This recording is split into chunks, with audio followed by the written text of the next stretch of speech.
No, bali nani? Bali stagnant.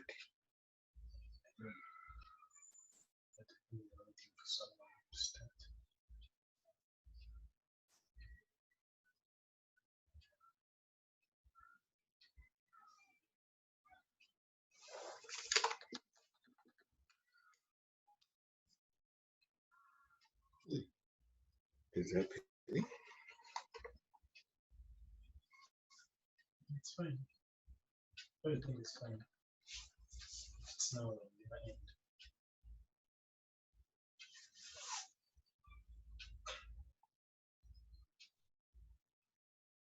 It's fine. Located. Banana located.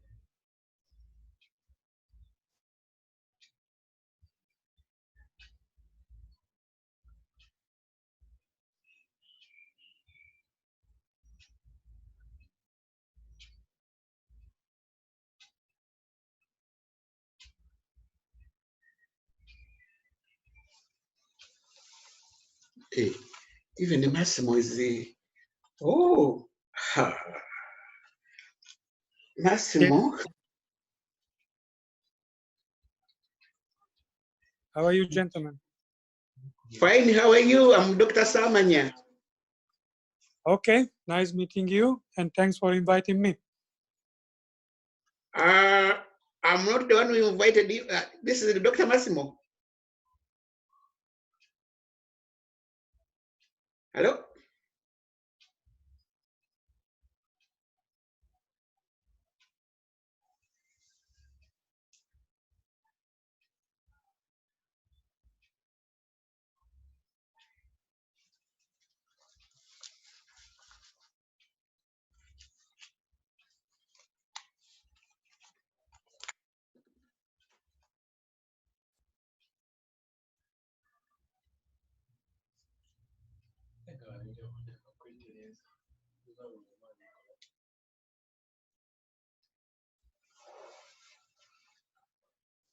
This is it.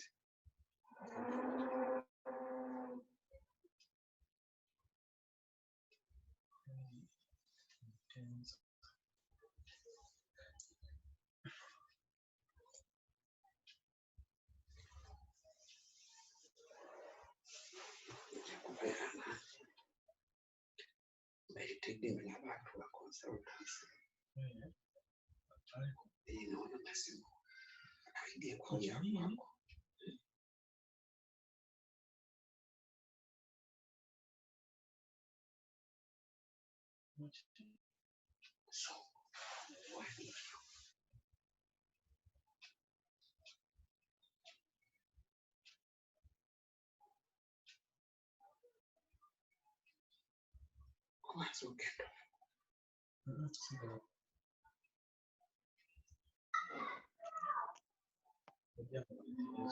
Any stable?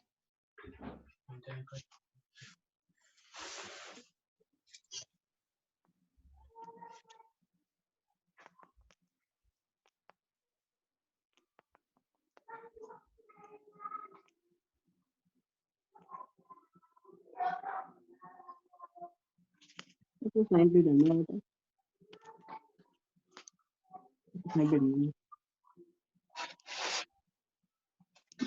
Cut it when you're cutting your hair. Mm.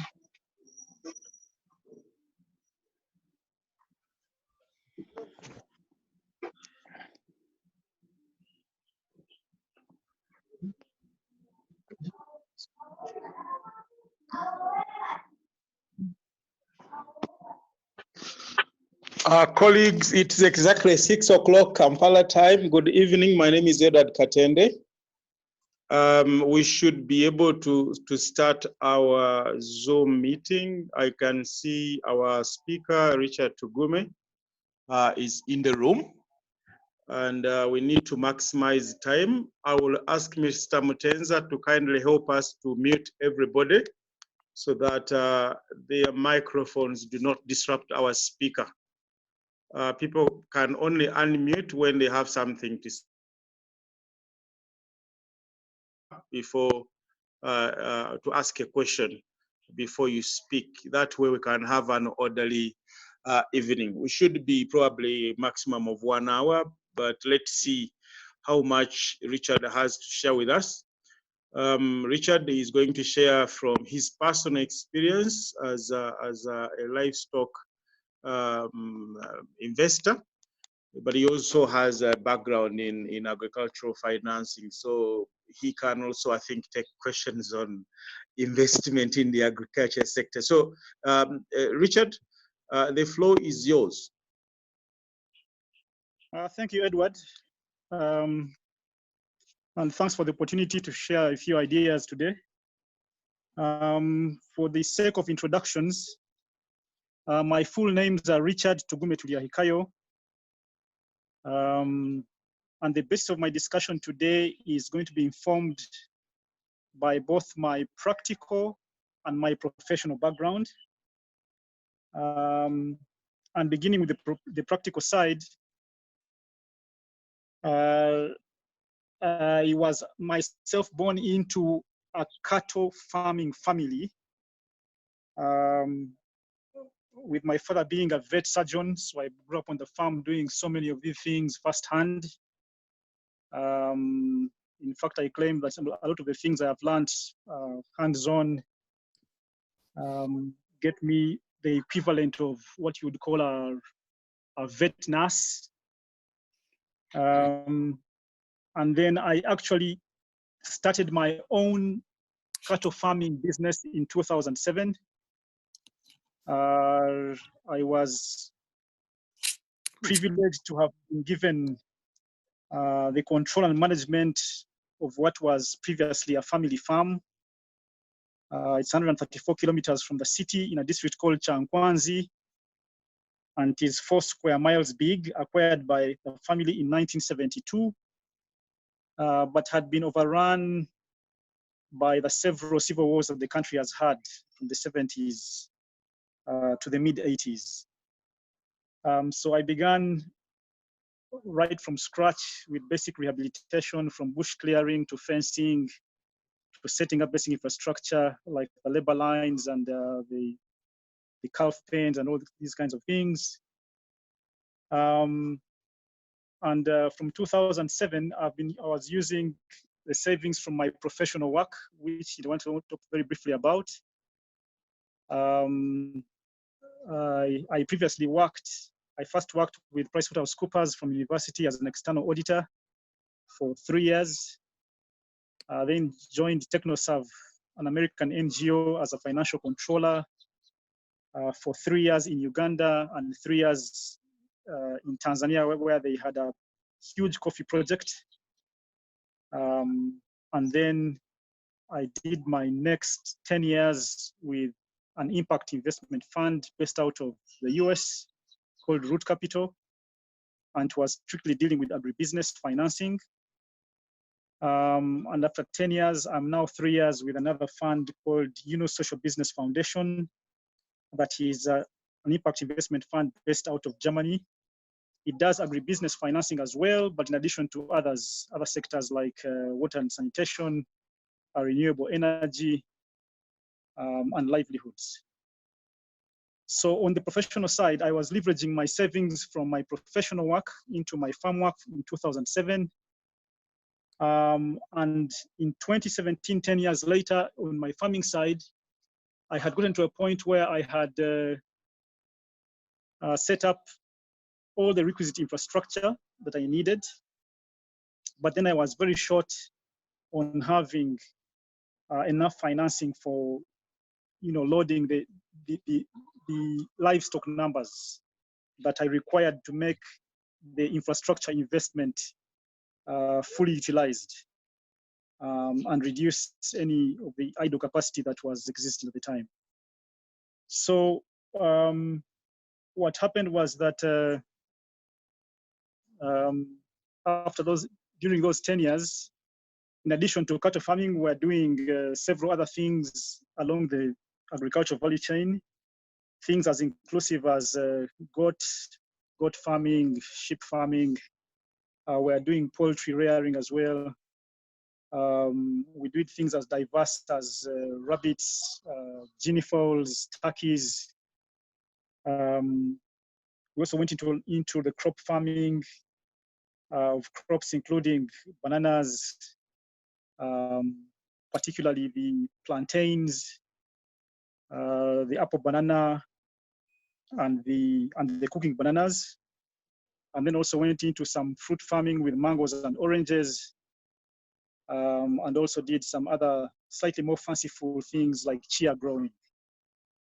And what happened was that in the 10 years we were doing this, we finally zeroed in into what we decided to call the two bankable agricultural value chains that were beef and matoke growing.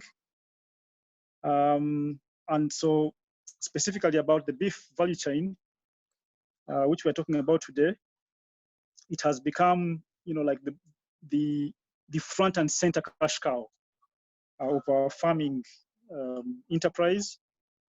And just to give a quick summary of what the value chain in this country looks like in regards to beef, it has 4 main segments of what I would like to call the direct actors. And direct, I mean those that are actually moving the actual animal in different forms and age from one stage to another of value, as opposed or as different from the other actors who are what I like to call the indirect actors, like the extension workers, the input suppliers and things like that don't necessarily move value, but they contribute to the process. So in terms of the actual value movers, the first and the foundational ones are the producers, who are also in various categories. One are the ones that are usually involved in what you would call the culling of, the unwanted animals, unwanted or unviable. And those include like the old animals in any herd, or the sick ones, or the injured ones that have broken, a few limbs on the farm out of whatever exercise has been going on, or even more unfortunately, the dead ones are still being sold into the beef market in this country, unscrupulous as it sounds. The other subcategory and the producers are those that are culling the dairy animals that have grown beyond their productive age. And all the dairy animals obviously end up into the beef segment at the end of their lives, their useful lives. A third subsector, the beef cattle propagation, traditionally where people are holding a herd of animals, whether local or exotic, and are propagating the beef animals on the farm and selling them into the market. And the fourth subcategory under there is the bull fattening. And under that, there are 2 subcategories where there's the feedlot system, where the young animals are being reared in an intensive manner, trying to maximize the size of the land by giving them high nutritive feeds to shorten the fattening time and sell them to market. And then the second subcategory is the free-range grazing, where the animals are simply raised over a period of time with a 0 cost of feed, and just let out to graze from morning to evening every day. And that is specifically a subcategory that I have been practicing for the last several years and which I'm still practicing to date, and for which I am the biggest proponent for. The second beef value chain category are the middlemen, who traditionally simply come to our traditional cattle markets or the individual cattle farmers' farms, negotiate for a price, load their trucks, and take these animals to the abattoirs for slaughter. The third category in the value chain are the abattoirs themselves. There are a few commercial ones in the city here, which take about 70–80% of the total value of the animals slaughtered in this country. And the last one are the butcheries that off-take from the abattoirs and retail the beef to the end customers. And in terms of the actual change in value on average, my personal research shows that the average farmer is selling his animals at about 7,000 shillings per kilo of beef to the middlemen. The middlemen then sell that same kilo at about 9,000 to the abattoirs, and the abattoirs are selling the same kilo at about 10,000 to 12,000 as a range, depending on demand and supply, to the butcheries, and the butcheries are averaging about 13 to 15,000 per kilo to the end customers. And what we've been doing in our own experience, as you may have seen, the fact that the end customer is paying round about twice the value of what the cattle farmer is getting for his animal, looking at the 7,000 and the 13 to 15,000. We decided just over a year ago to open our own outlet in the city and sell our own animals directly from the farm, where we have our small abattoir, cut the animals into 4 quarters, load them onto a truck, and then deliver them to our outlet in the city so that we can cut out all the middlemen, the abattoirs, and the butcheries, and go direct to the end customer where you get twice the value you would have gotten without going that route, despite the cost that you put in to run the shop. And having said that, in the 10 years that we've been doing this business,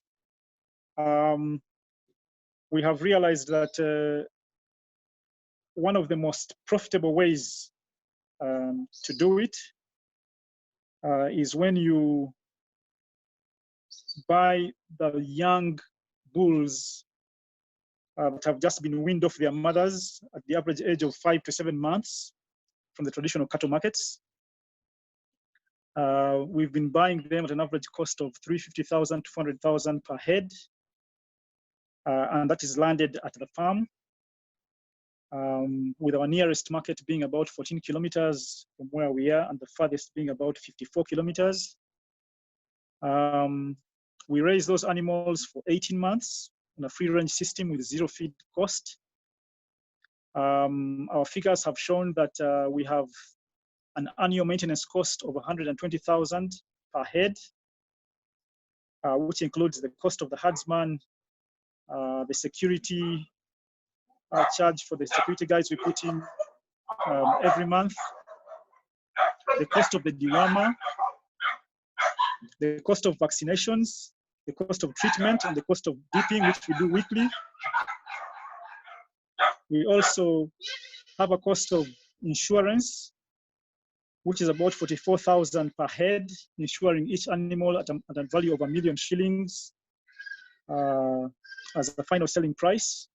And that translates to about 66,000 shillings for 18 months.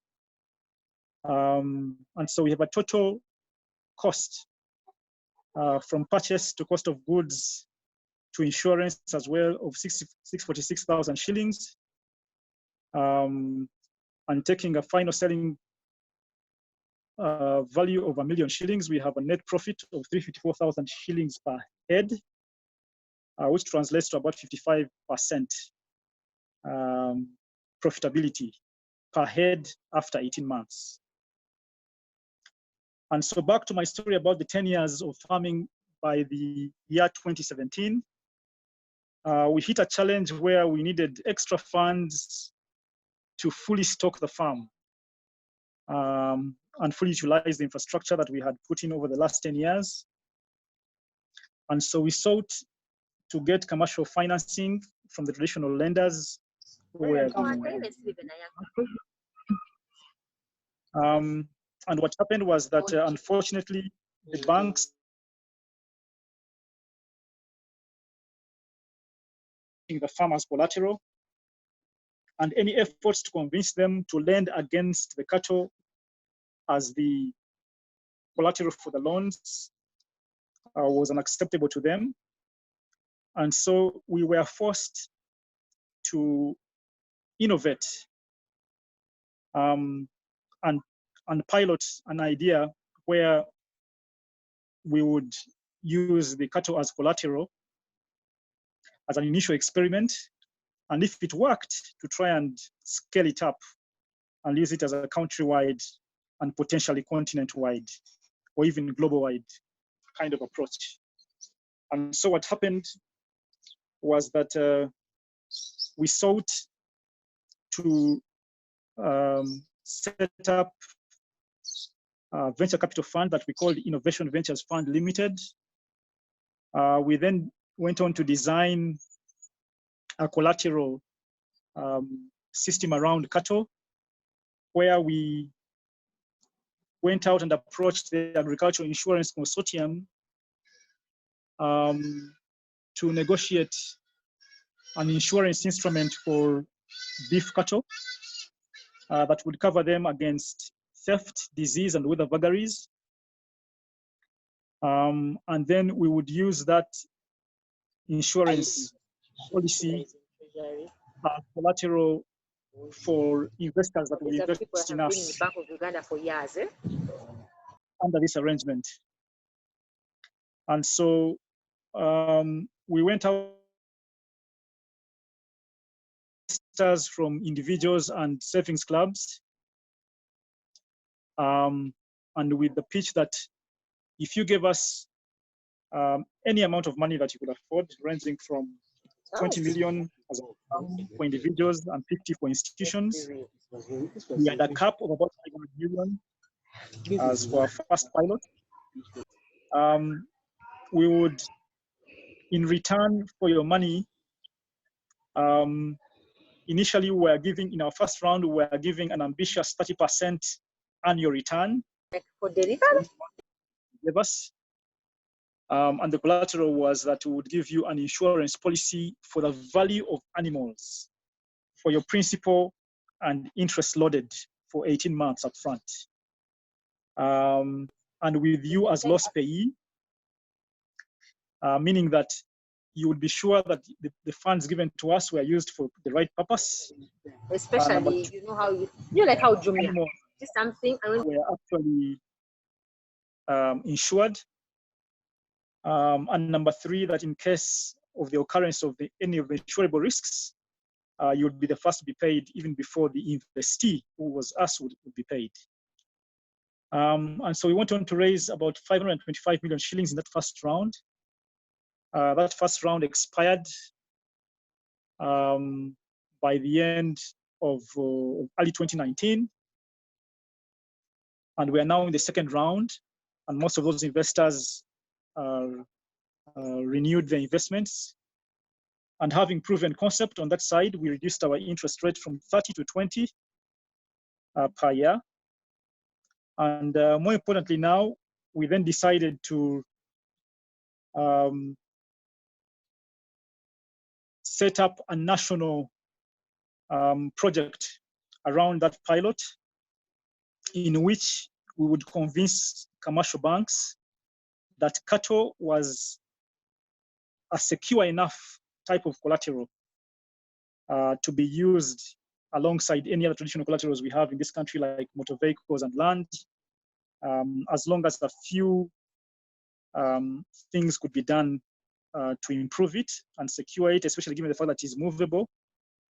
We're also leveraging the fact that an organization called the Financial Sector Deepening Uganda had sponsored an act that allowed commercial institutions to use movable collateral as security. And so our idea was a fine-tuning of that act in a specific manner and a specific kind of asset. And so what we've been doing over the last 1.5 years is design a system in which we could use cattle as collateral for the entire cattle keeping community in this country. And the way we've gone about the design is that we decided to have all willing and interested farmers get profiled in 4 different aspects. The first aspect was a profile of the farmers themselves. And this included details beginning with leveraging what is on their national ID with their name and age that was backed up by the national ID and a picture of it. The second was their cattle farming experience in terms of years and know-how. And then the other was the kind of farm setup they had in regards to how diversified their farming ventures were. That was just one component of the four.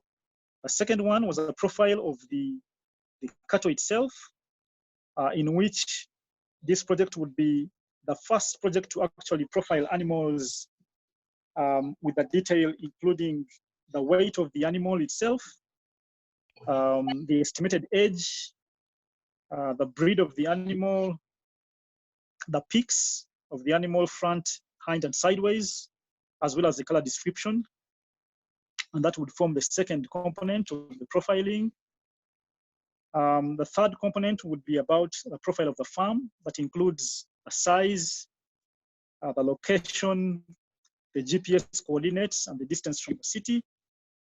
Then the fourth profiling component is what we are calling the community relations, in which we are getting references of two neighbors, at least two neighbors of the farmer and his LC1 chairman, and with a particular focus on what his integrity record is within the community, financial and otherwise.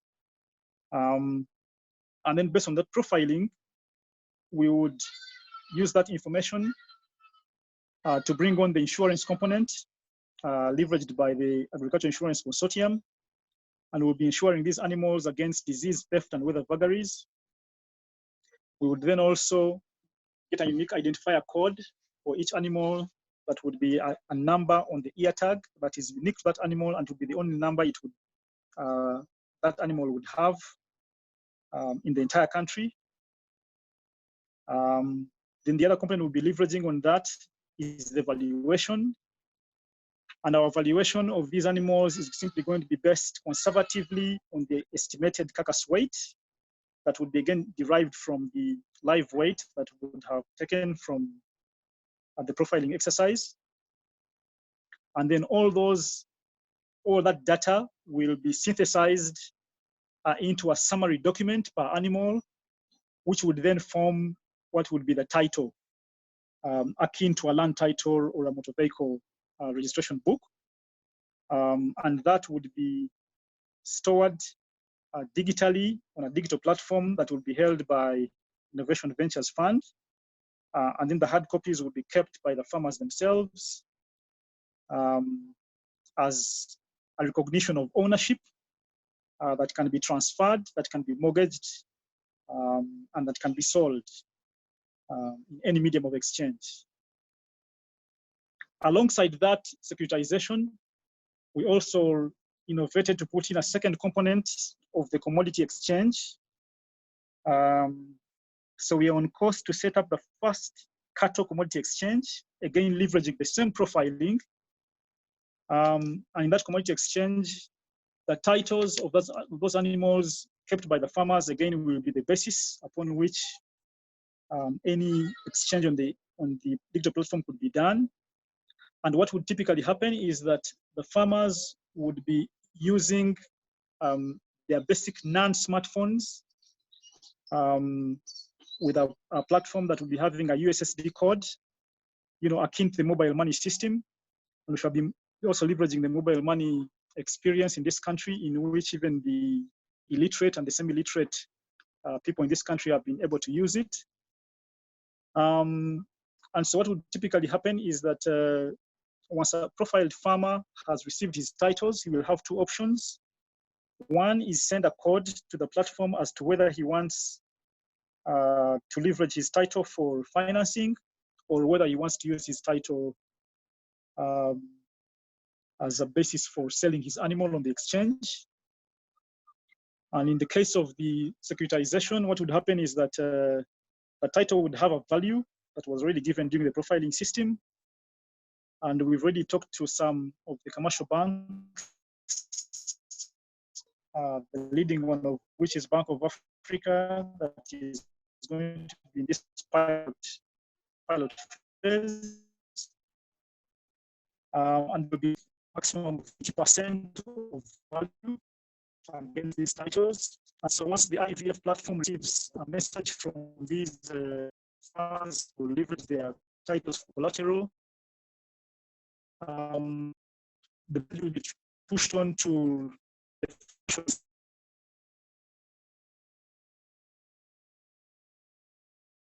that will be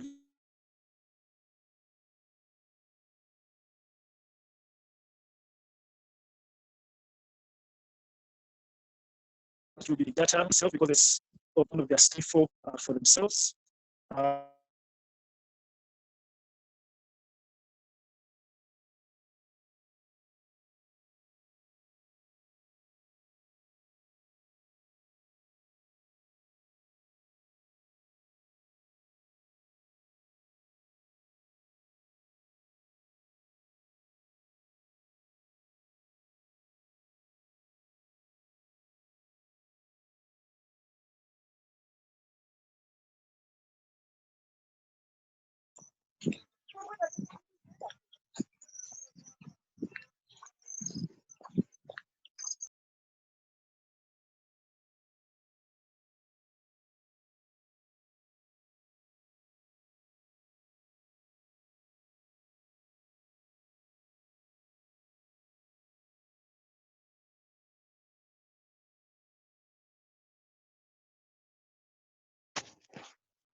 Richard, are you still there? I think it seems we have lost you.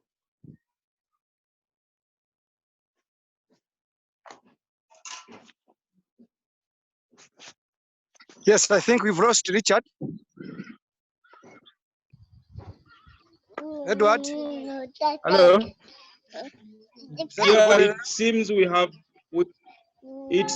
have lost him, but as he tries to come back in, Yeah. because I can see his mic is now on mute. Richard, are you back? Yes, I'm back. Can you hear me now? Yeah, fantastic. Can I stop you there so we can allow members to ask questions? Okay, but where did you lose me from? We lost you when you were talking about the cattle exchange. You had covered the collateralization. You had covered a couple of banks that have been interested, including Bank of Africa. Okay. But that's where I think I lost you. Okay, that's fine. So perhaps when people start asking questions, you would be able to add more on what you have already said. Okay, that's fine. Okay. We can have the questions then. Yeah, who wants to go? Please put up your hand then, so I can see you here. And let us be orderly. Who wants to go first? Oh la la. Oh la la. Did that work?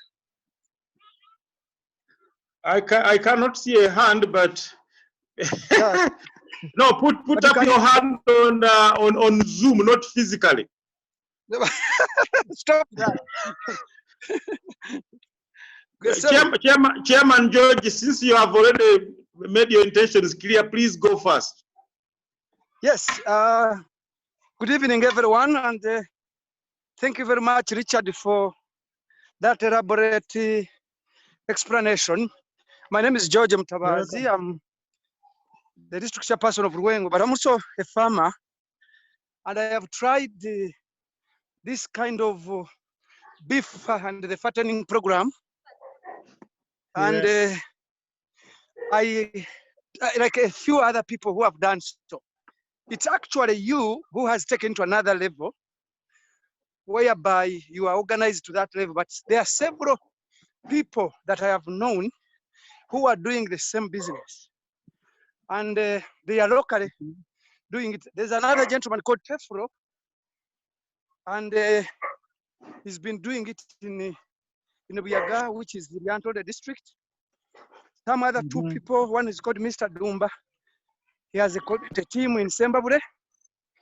And I am asking, what can we do, first of all, before even we engage the diaspora, to get our local people, like those ones I've mentioned, to get online, not online, but to get organized, to get tested, so that we have something tangible. I am doing it individually. So Dumba is doing so. Someone else is doing so. I have heard about Richard, but I did not know you had gone to that level. So what arrangements can we do, first of all, to organize our own farmers? Because apparently I've realized that many Ugandan dairy farmers are running out of dairy, and they are running to beef because dairy has lost meaning. Yes. And I was discussing with Edward this evening that soon people will rush back to the dairy market, but after some time. Can we find a way of leveraging and working together rather than working as a Tugume? I'll stop there for now. Thank you. Thank you very much. Colleagues, if you don't know how to raise your hand on Zoom, you go to the options and click on the right hand icon. You will see a hand there. It's very simple. But since but nobody... Edward, yes, sir.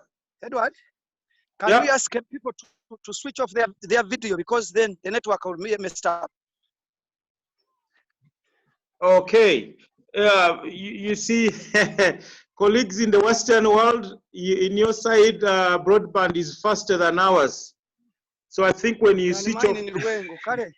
Yeah, you're on 2G. Yeah, man, Mutabazi, you're on 2G. But, let's switch off our video if possible, and allow Richard to speak clearly. Yep. Since I don't see any hands, Richard, you can please help and see if you can answer George's question.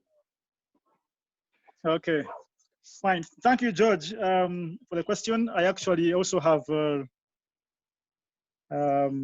heard so much about you and your enormous efforts in rural development in your area, especially, and even the focus on agriculture. But to be more direct about how do we work together to make this better, is really it's a direct preempting of this envisaged innovation, because I am moving a pilot I had on my farm to what I want to make a national, to make on a national scale, where the intention is to share experiences, to share value, to share markets.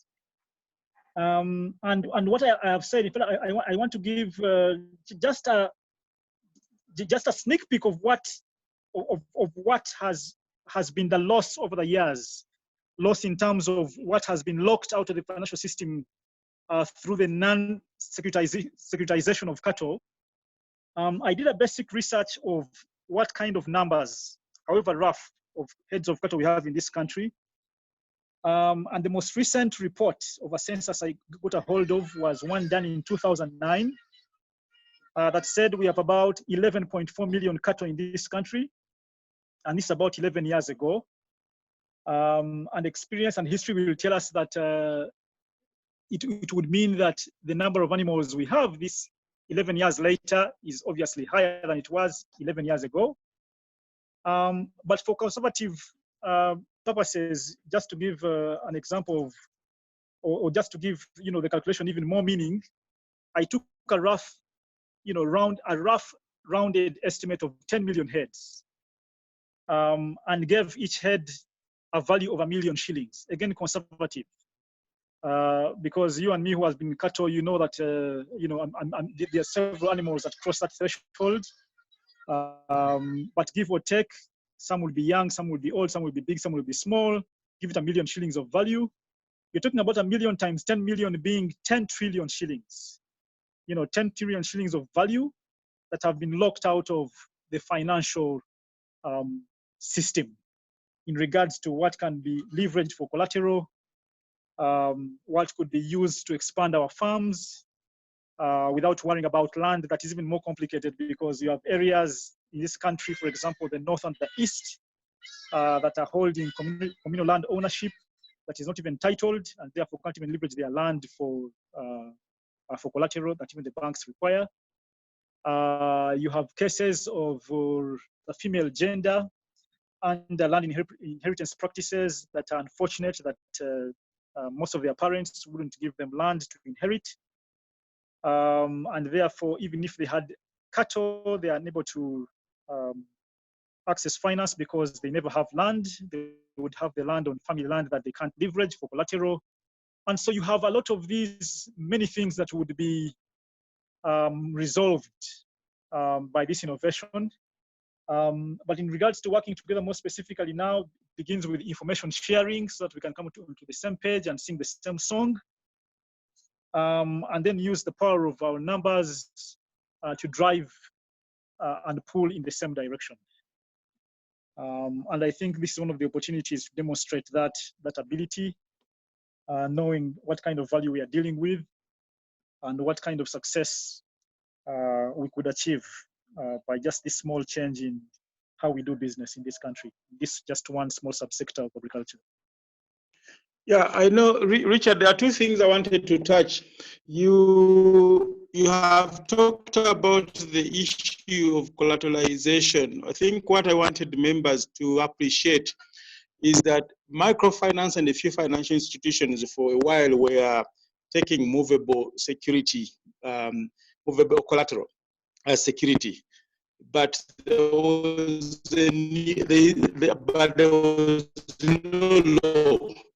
However, last year, a new law came into force which allows financial institutions to use movable security. For example, there are other issues that were not really captured by the law. For example, issues of theft, which I think are rampant. I saw George Musaba's 2 weeks ago, he lost his 3 bulls. I have never seen him cry, but he was crying because he had lost his animals. But what, Richard, you're doing with your insurance cover is that on top of the collateral that has been created by law, you are now able to also get either comprehensive insurance or some form of insurance against your livestock. And in the event of any of these normal catastrophes, in case of theft, at least you're covered. And even for your investor, whoever, whether it's in London or somewhere, who has given you money, you are now able to name them as the named beneficiary in the insurance policy. So I wanted to make sure that I emphasize that because colleagues may not have that background. The second one is my personal little experience in farming was the fact that middlemen were taking advantage of you, the farmer. And I came to a conclusion that unless I add value or I become part of a structured market, I was going to be a donor to the middleman. And I know many farmers out there who are actually in the same position because middlemen will come and rip you off. So I know with your program, I don't think you have shared the fact that you also do not sell live animals, but you actually process your slaughter and process into beef, which you then sell at a premium in urban areas. So I just wanted to bring those two issues to the fore so that colleagues can know. But I will allow Dennis Aguma to ask a question because his hand has been up for a while. Dennis. Oh, hello. I do apologize, I joined a bit late. So in case my question doesn't or sounds off topic, please bear with me because I joined a bit late. Part of my research is looking at entrepreneurship ecosystems. And if you look at economies globally, I think, and quite a number of countries, they always come up. But if you look at Uganda, what tends to happen is that you find, and I think, was it Richard or someone else who talked about the value chain? Most of our farmers tend to operate in silos. And someone is growing their matoke in Barara, another one is growing their cassava. You find that the system is not coordinated in such a way as to make it more cohesive.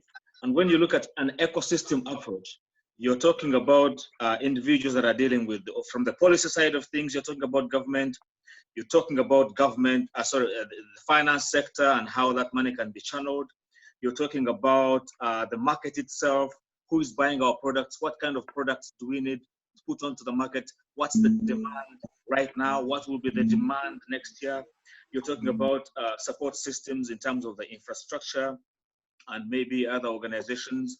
You're talking about the culture of our people, our young people who are not interested in agriculture, perhaps, and you wondered whether if they were involved, their innovative spirit could be harnessed to make it most effective. So maybe mine is not necessarily a question, but an observation that our agriculture sector, which could be one of Uganda's biggest tools, especially now that we're dealing with this COVID and everyone is worrying about how we can jumpstart our economy, agriculture presents fantastic opportunities for this to happen. But I tend to find, not just in my research, but also from my personal experience, that the system is a bit disjointed, and that perhaps we should have an ecosystem approach to unleashing our agricultural potential. These kind of things would have been driven by a cooperative movement, which I know that we still have some cooperatives, but I don't think that it is as strong a cooperative network system as it used to be. So you find that farmers literally on their own, or they're operating separately. And then the middlemen that you're talking about take advantage of the farmers because they're not speaking with one voice. And that has several implications. Most of our farming produce, for instance, is wasted at farm level. You know, about 25% or so is wasted because there's no cohesive ecosystem approach. So back to you guys. I don't know whether this has been highlighted. Do you, one, share my sentiments that perhaps the best way to execute and unleash our agricultural potential is to deploy an ecosystem approach to leverage all the efforts that you guys are talking about? Thank you. Thank you, Dennis. I think we agree with you, but Richard will have an opportunity to share more about that. Henry, your hand was up. Can you please ask your question, please? Henry, are you there? Okay, thank you. I had trouble to unmute myself. Now, Okay. my question, first of all, thank you guys for organizing these platforms. I have a question. I am a professional agriculturist. I am not yet at your level as in entrepreneurship, but I have skills that could potentially help the dairy value chain. For example, my master's degree, I studied the animal nutrition, and I know people who have been very successful in developing good animal feeds, and I have done quite a number of research related to that. So in this kind of consortium, is there a way how we can incorporate that kind of, because I know for sure, for a fact, I heard the presenter mention the average value of beef of a cow at 1 million, which is really not good. The average should be at least 2.5 million if we had fixed the breeding and the nutrition part of it. So are there avenues of entrepreneurs who would like to join, not directly by producing animals, but by fixing some of those gaps that could be in the value chain as of now? Thank you. Henry, if I was to understand you clearly, is your question about, is there space for professionals to earn a living as professionals and but entrepreneurs, supporting the sector? Professionalism and entrepreneurship combined together. I would say entrepreneurship mainly, not professionalism. Okay. In line with other components. For example, for me, I would be more interested in feeds, providing feeds. Animal nutrition. Yeah, right. I don't know. Maybe is the beef sector mainly ranching system? I've not yet done that. I don't know the current state. Is it mainly ranching, or are we having some farmers who are feeding the beef from houses? Maybe I would need an answer from. It is a combination of everything you know about animal nutrition. We have big ranches like Richard. but we also have people who are doing zero grazing. We have people in Kampala who do not do anything but just let their animals to fly around the streets. That is basically risky, but it's a mix of all these things, but professional nutrition is needed. But I will let Richard add more to that. Dr. Samanya, can you, your hand has been up for a while as well. Can you please ask your question?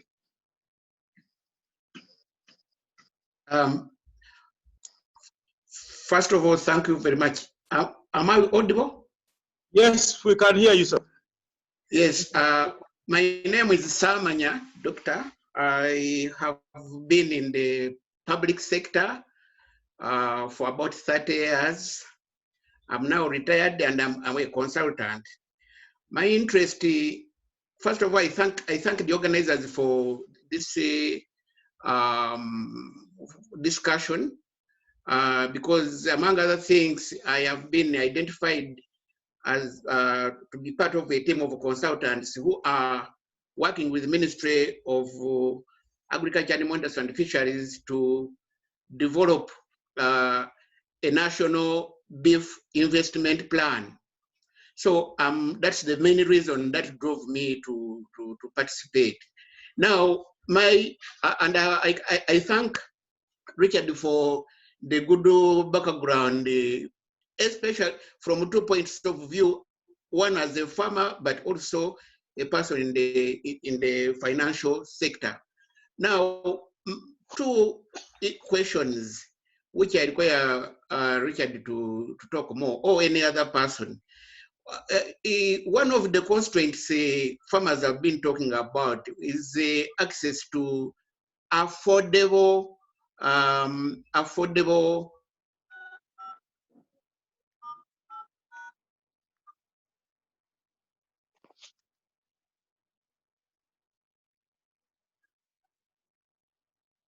We've lost you, Samanya.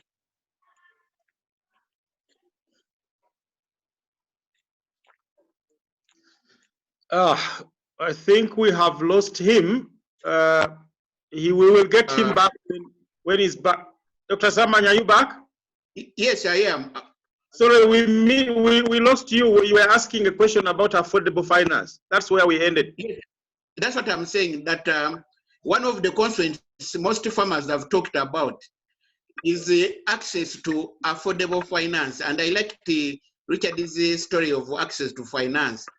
But at what rate are you getting, interest rate are you getting these funds? And from your experience, is it profitable? Because at the end of the day, that's what farmers are looking for. Is it profitable to get that one?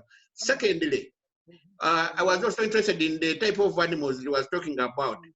For example, are you keeping local animals? Are you keeping fairly improved animals like beef animals like Borans, Bonsmara, etc.? And what is your experience in the profitability on keeping various types of animals? For the time, let me stop there. Thank you. Richard, you can now please take those, answer those questions. Okay, thank you. I hope you can hear me clearly. Mulungi.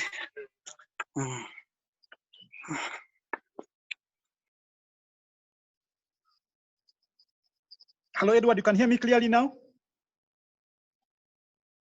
Yes. Okay, so let me begin with Dennis Aguma's comment. I would like to say, yes, the ecosystem approach is something I personally support 100%. And in fact, I have seen at very close quarters in my line of work. I was privileged to have been a part of the founding of what I believe has become the country's biggest cooperative across any value chain. And it happens to be in coffee, based out of southwestern Uganda in the Bushenyi area, where a total of about 12,000 smallholder farmers aggregated their strengths to form an entity that is now having an annual turnover of $10 million in the last 2 to 3 years.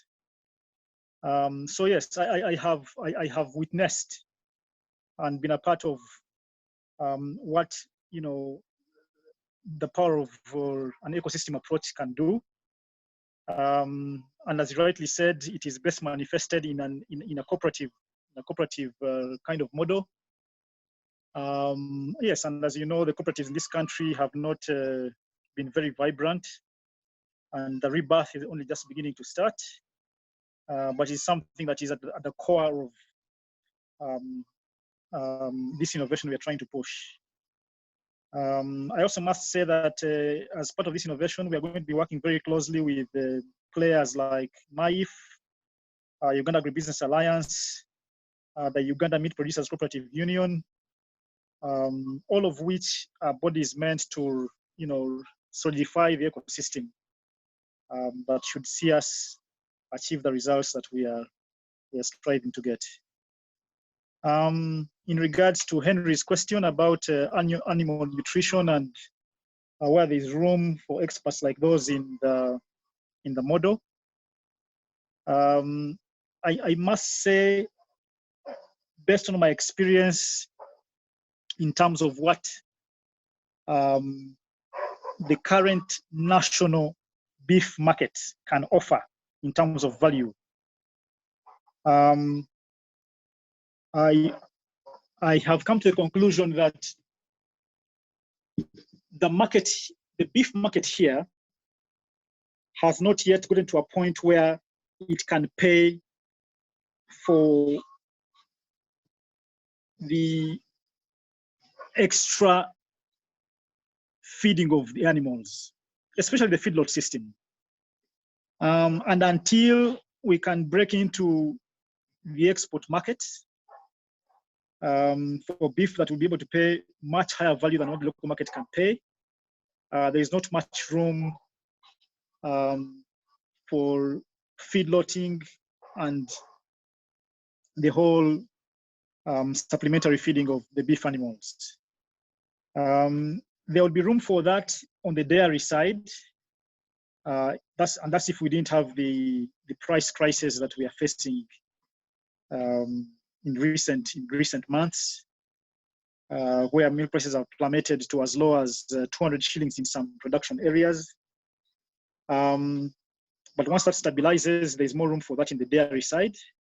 But on the beef side, I don't see that happening for some time unless we break into the export market, like I said. Then in regards to Dr. Samanya's questions, the first about access to affordable finance, the rate that we'll be talking about here is 18%, which is about 1.5% per month. But again, I want to highlight that from my financing experience, there has been a long-standing misconception amongst borrowers that the main metric of good financing is the cost, and that cost is simply, you know, a number, a numeric item that is 18 or 20 or 30, whatever it is. But I want to share that in my experience, it is not the cost, the number cost that matters the most. It's actually the structuring of the finance.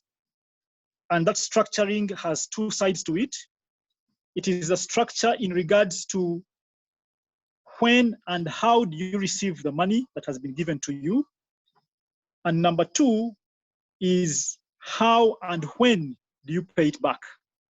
That is more important than the cost of the money. And just to give you an example, and in fact in the beef sector, it might not be the most relevant example because the beef sector does not necessarily have a high sensitivity to timing. But in some other sectors I've worked in, like coffee, for example, you have a situation where in the Arabicas, for example, they have a harvest season that begins in September and runs for 3 to 4 months at the most. But in some stressed years, you can have that only run for 2 months. And so if you have a facility, if we are two borrowers, for example, A and B, and if I were a borrower A borrowing money at 15%, but I received my money 2 weeks later than I needed it, and my counterpart borrower B is getting his money at 20%, but received it on time, the experience has shown that the one who receives money more timely than the other is going to be more successful in that particular business than the one who received cheap money, but actually late. And so the issue of structuring there becomes a lot more important than the affordability. And so the proper wording, more than affordable, is about getting appropriately structured financing that recognizes the uniqueness of each value chain in regards to sensitivity of timing, and also more importantly, that allows the borrowers to pay back those facilities according to their cash flow cycles. And so in some cases where commercial banks have not had good experience in particular value chains, you get situations whereby a farmer is given money in a particular value chain and is sometimes given what would be considered a good rate, but he's told to pay back that money on a fixed quarterly rate.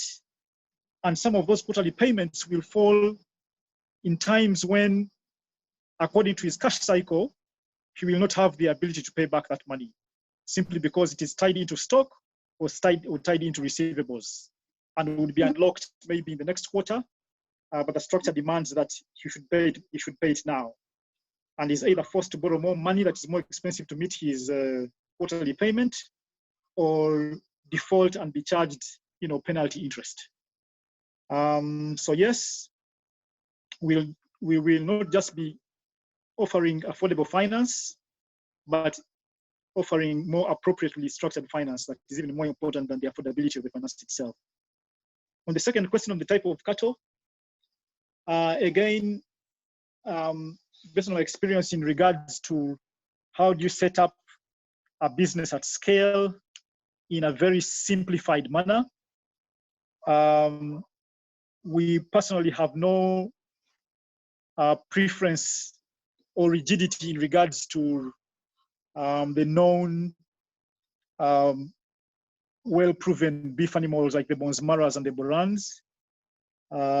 We go out and buy all manner of wind bulls, of course with a preference of the better ones based on physical appearance. But once we have run the numbers and have them at scale, whether an animal is simply a local ankole or a zebu, and they have been free-ranged for 18 months, you're able to hit your minimum average target value of 1 million shillings and a profitability of 55% over that period of time, and able to pay up even the highest or the most expensive finance that we did in round one of 30% and retain 25% over the same period of time. But that has been our experience for now.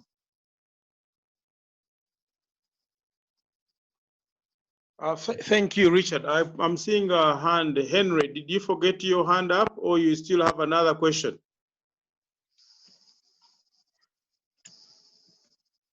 I have one more question. Okay. Richard, thank you very much for answering my question. I actually anticipated that because I know most beef farmers are ranching. But the other question, because for me, I'm looking at what opportunities are available within the beef subsector.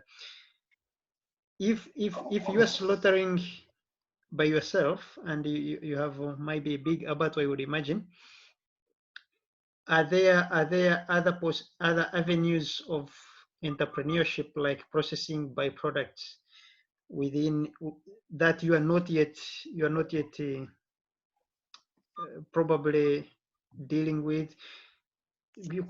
Because I know there is a lot of wastage in the beef industry, especially in Africa. You might just pick the meat and the hide and you throw a lot of stuff. So could you enlighten us what are the avenues of starting entrepreneurs in the beef subsector? Thank you, Henry. Abdunul. Hold on, Richard. There's another one from Abdunul here. Let him ask because I only 2 hands. Yes, thank you, Mr. Moderator. I'm calling in from Saudi Arabia, Jeddah. Am I audible? Yes, we can hear you, sir. Go ahead. Yes. My name is Abdunur Sekindi. I'm a civil servant in foreign service. Currently, I'm serving in one of the international organizations based here in Jeddah, Saudi Arabia. An interested farmer, but without much experience. But this topic caught my attention because of the potential market of the beef in the country where I'm living, where I'm working from. The country is a net importer of beef, and they import it from as far as New Zealand and other further countries. So I thought maybe if we developed our beef industry in Uganda, probably we could partake in the market here in these Gulf countries. Having said that, mine is a request to Richard. First of all, I thank him for the excellent presentation. But some of us, myself especially, I came in late and then the network has not been very good.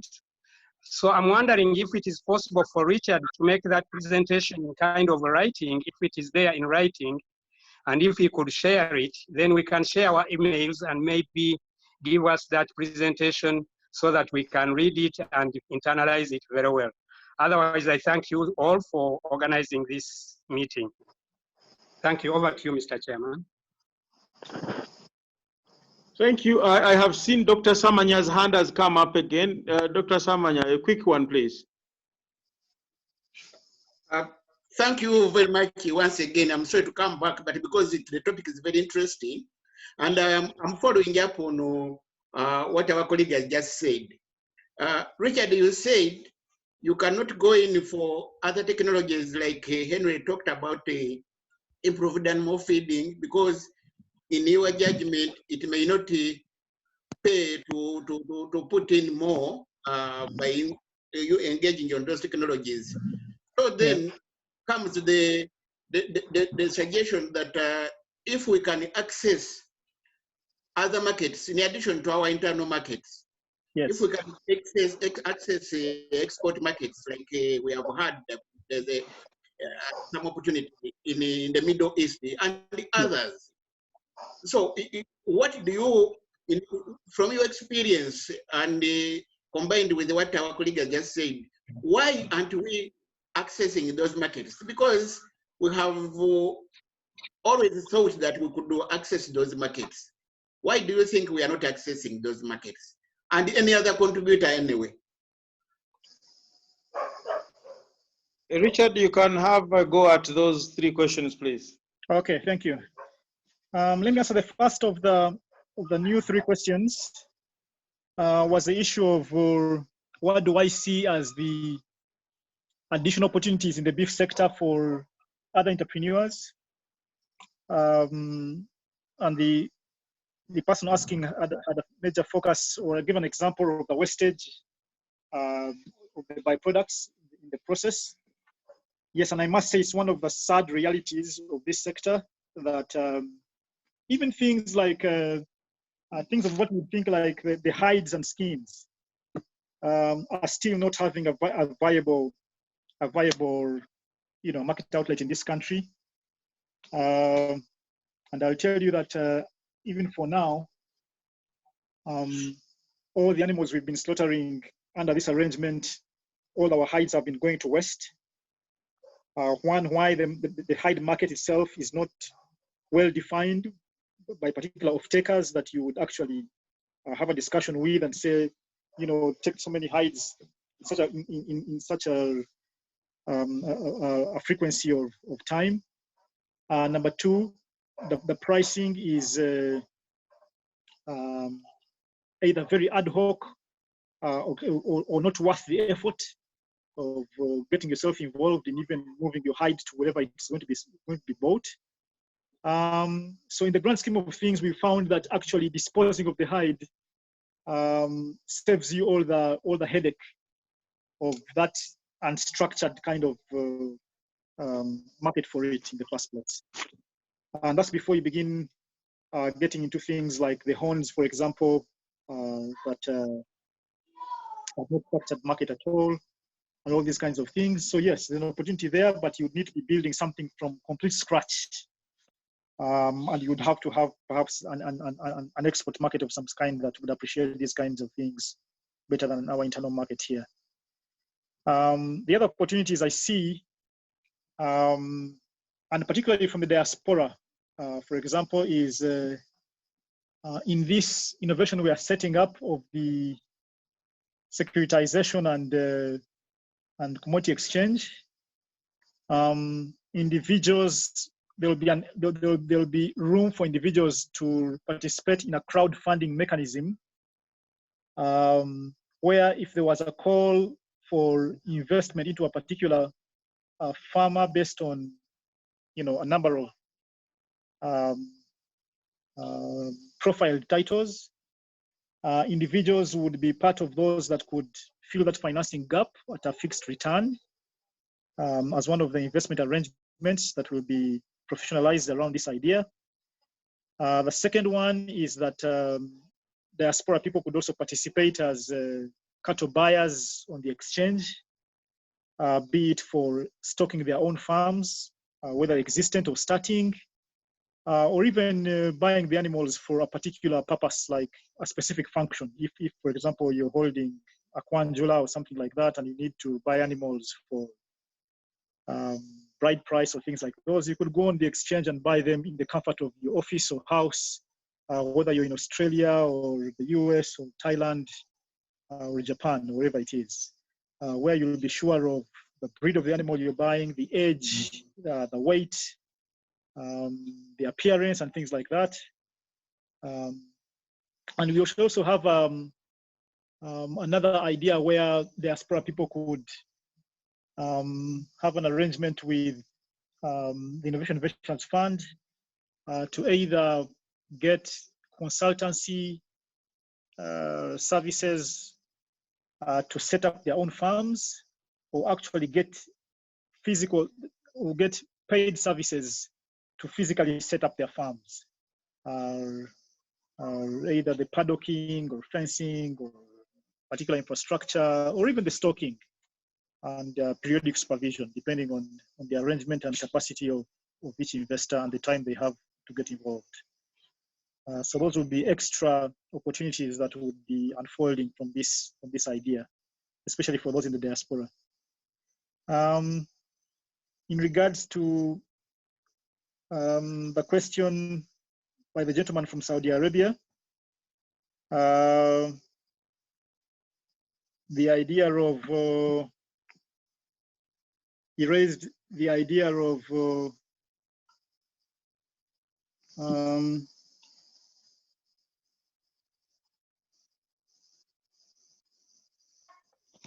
exporting to the Middle East. Yeah, but there was a particular thing about it where he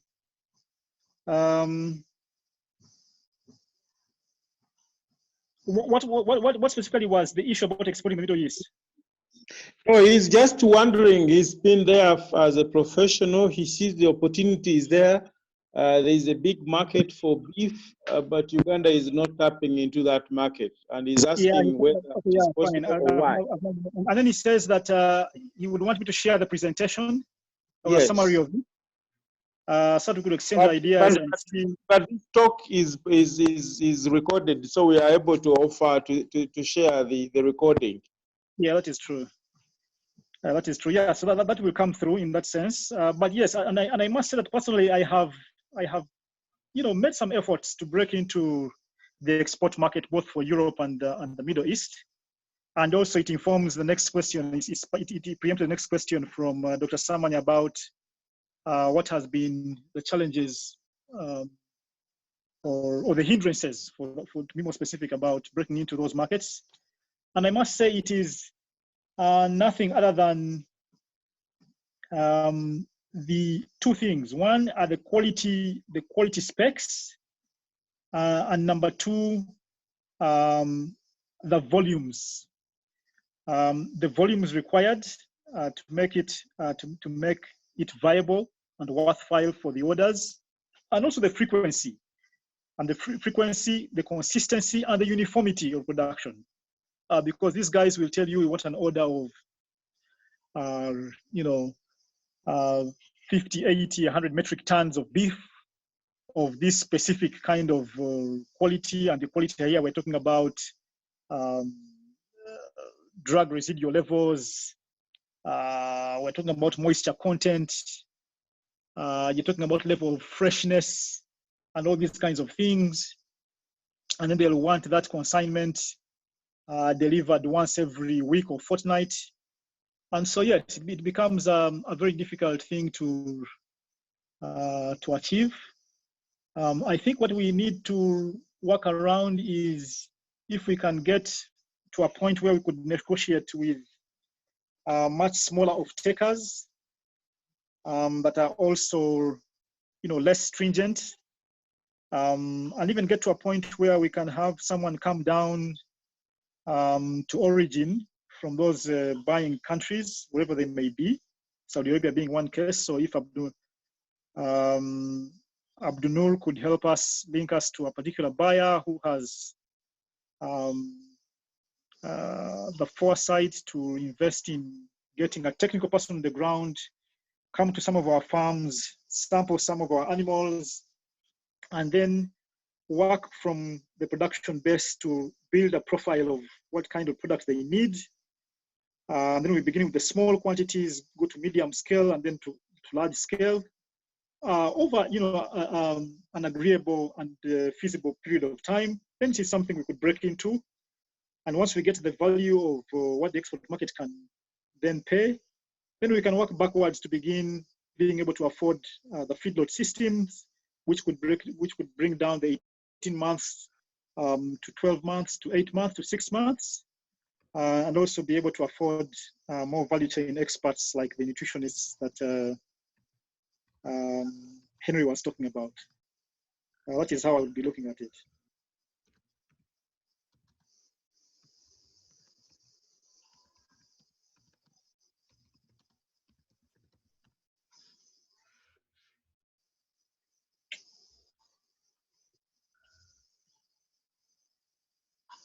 Edward, you can hear me?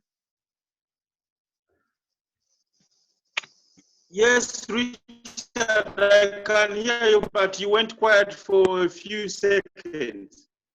At what point? No. We were hearing you.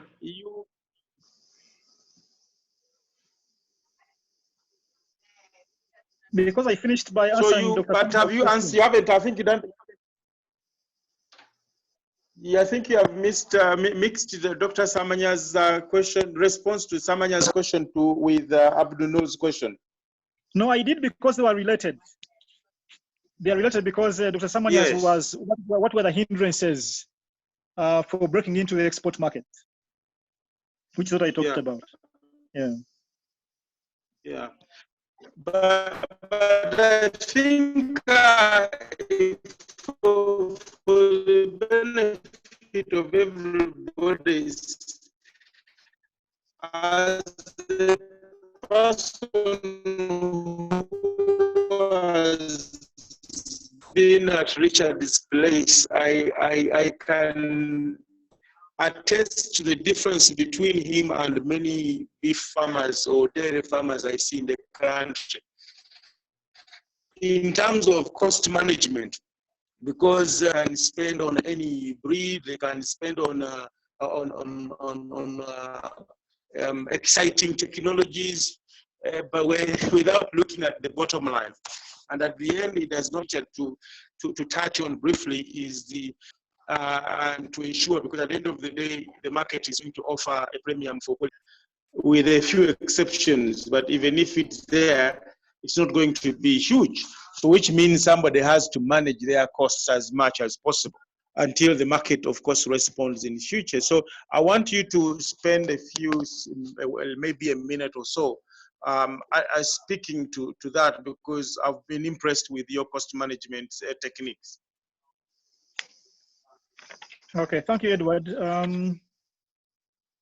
Like I said, one of the things we have convinced ourselves in regards to how do you remain competitive in the Ugandan beef market.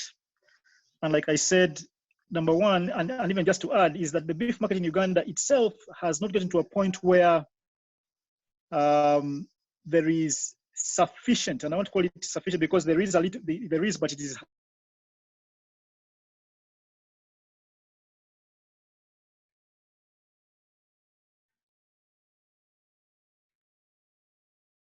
very, very significant. So there's no sufficient differentiation of quality in the beef, in beef as a product. And so there is no financial reward or sufficient financial reward for highest quality beef. And so a kilo of meat, or a kilo of beef to be specific,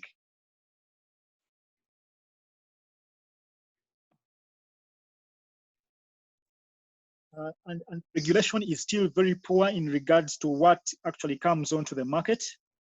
And like I said, the guy who has taken his animal through the feedlot or through the free range system like I do,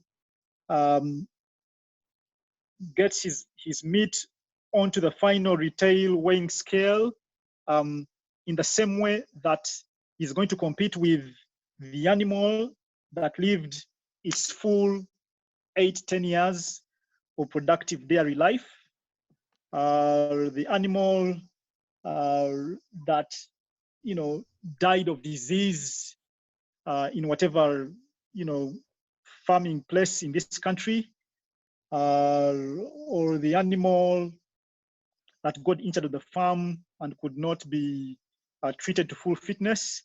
And so you are competing with all those guys that have their respective shortcuts. And the market is not sophisticated to the point where they can clearly differentiate and say, no, this animal is too old, or this beef is simply too old, and therefore should not be commanding this kind of price, or this beef is too good, and therefore should give a premium price. And so for you to be able to compete in a market of that structure, you must be able to cut your costs in ways that allow you to do so. And one of those is that one, we are breed averse. We are breed agnostic. We simply take any breed that we can get our hands on. Number two is that we have zero feed cost. Our only initial cost was in initial infrastructure of the fencing and paddocking and bush clearing, but our animals ride the wave, and we are in the traditional cattle corridor where we have very harsh droughts, especially the one that runs from beginning of December to the end of Feb, where animals actually lose body condition, but we ride that wave, and we invested so much in water. So yes, our feed cost is zero. We also run a cattle dip that minimizes cost of acaricide, where the dip allows you to recycle what has been used. We have our workers, the herdsmen, who command at least one herdsman on average must command 100 to 150 heads of cattle by himself, and we do them in pairs so that one can substitute the other in case one takes leave or falls ill. And yes, and those are the basic things. We do the basic deworming, we do the basic castration. A lot of these things I get involved myself, and we have what we call the critical control points, which you can't afford to delegate. And those are vaccinations against the major killer diseases in cattle, and which in our case are foot and mouth disease and lumpy skin disease. And then we stock the traditional drugs, the antibiotics like pen strep, and then other drugs like the pavaquons that deal with the East Coast fever. And yes, and then and maintain a very really low cost profile that ensures that you remain competitive against all manner of cattle raised and in many other unorthodox ways. But we'll still get to the same abattoir, that still get to the same customers with no differentiation at all. And that is how we've been doing it for 14 years now. Thank you, Richard. I have seen a few people that I want to recognize their presence, but also know that they may probably have a word to add. I'm talking about people from the government of Uganda. I've seen Dr. Hona from the Ministry of Agriculture. I'm sorry to ambush you, but I wanted to make sure that your presence doesn't go unnoticed. And you're the guys that are actually doing a lot for our beef sector. I've also seen honorable politician, but also in Uganda. So honorable may want to get your ideas from a farmer's perspective. I have also seen Honorable Jaffa Kapasi, who is our honorary ambassador to Leicester in the UK.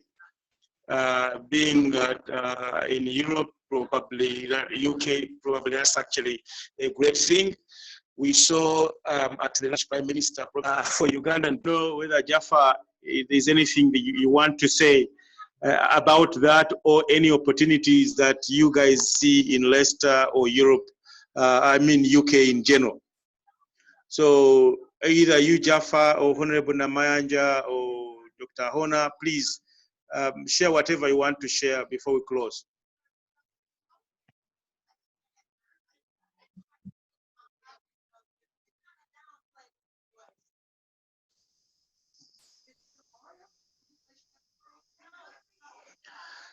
It seems they're not talking.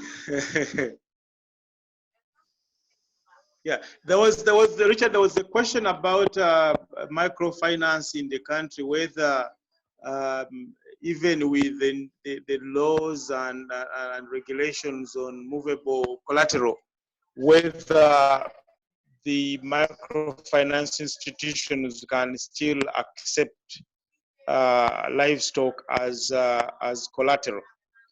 I know in previously, even before the law, microfinance institutions were much more flexible. It was mainly the banks that were not playing. Are you able to throw any light on that? Yes, I can and I will. And unfortunately, I have a very unorthodox, not even unorthodox, not even a view, but unorthodox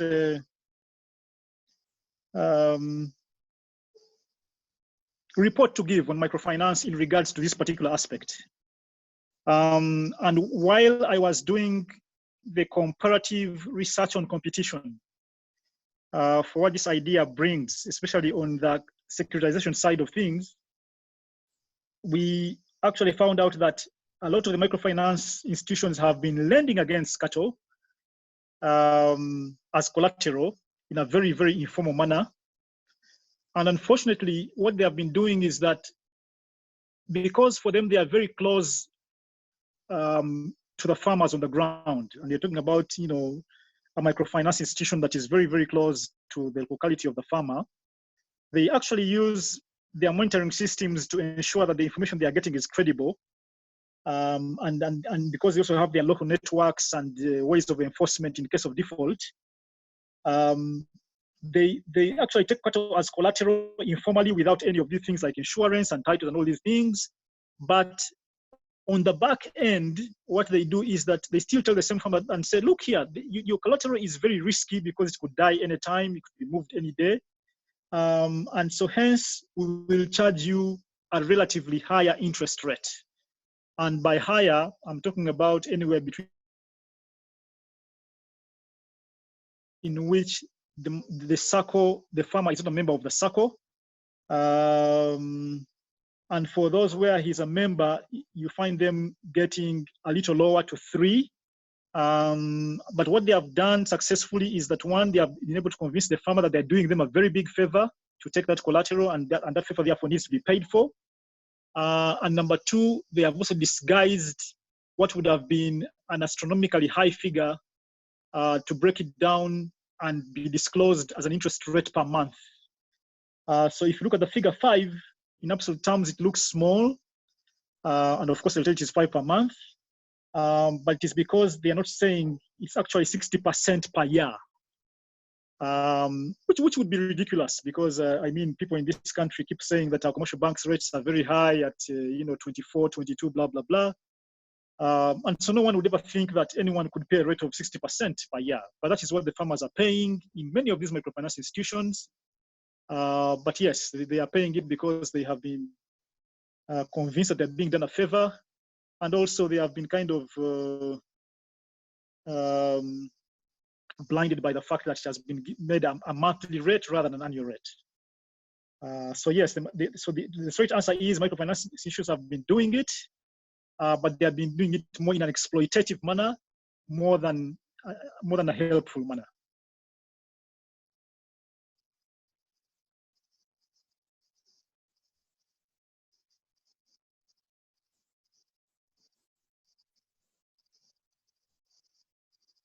Edward?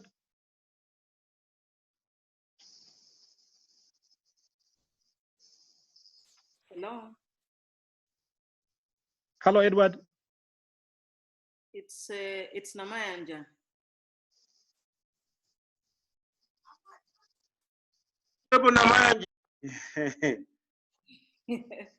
Yes, thank you for creating this forum for us to share experiences in this field, and I want to thank Richard for sharing with us. And I've also been to his farm, and it's great work, especially in terms of costs, but also following through in terms of the genetics and other things. I must say that beef fattening, I agree entirely with him that it is mostly at free range. And I personally believe, from a farmer's perspective, that it's the way to go. It's new here, it is just starting. I think the one I've gone to is in Hoima, where I saw some level of serious organization. There's another one in Iliantonde, but it is something we have to venture into, because in South Africa, 95% of their beef is from feedlots. The southern part of Africa has really done it. In Kenya, they are doing it. And from a private farmer's perspective, we are also venturing into it. But I agree with Richard.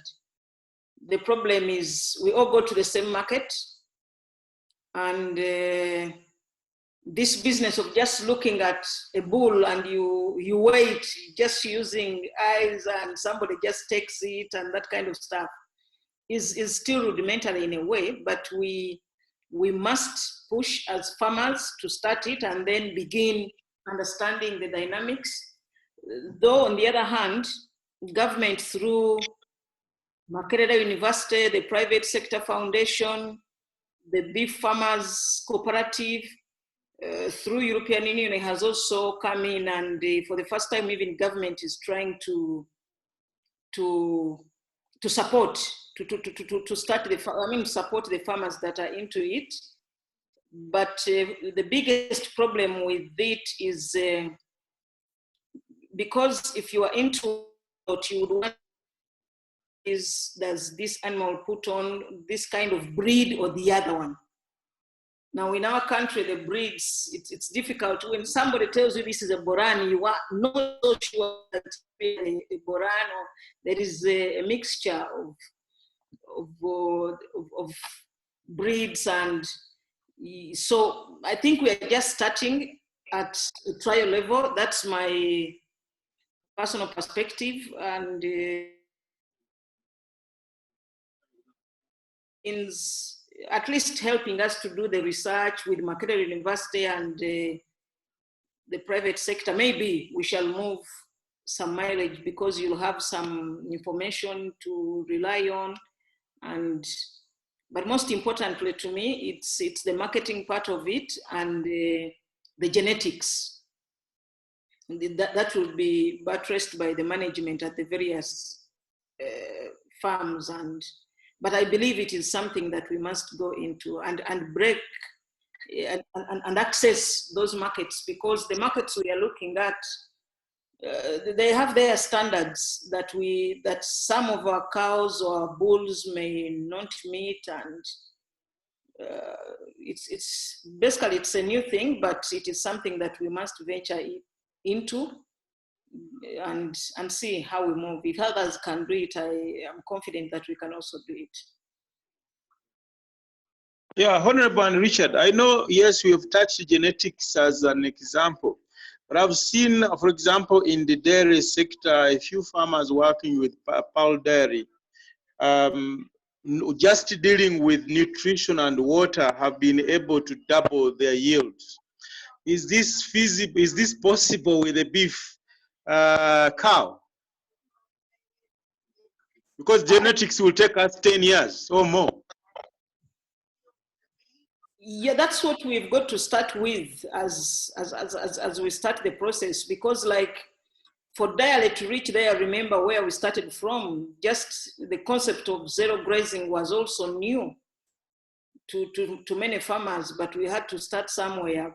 So even with this, when we are not sure of which particular breed, for as long as I have to go to a Chikomera in Ngoma to get these bulls, or to go somewhere, we shall basically rely on nutrition until we are sure of the genetics, and therefore be able. But in the process, we shall also be trying to learn from that.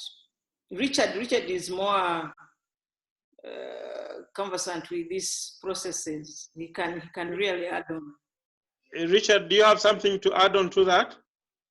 Yeah, I must say that again, you see, for that to happen, and when I say that is when you talk about genetics, one, it is, yes, it will be a medium to long-term investment for you to really sieve out the idea of bringing genetics into the beef farming sector. But more importantly, it must be market-led. It must be demand-driven. The market must be able to pay for that cost, for that time, for that effort. And that market, again, is breaking into the export sector. If that cannot happen, then it will be a waste of time.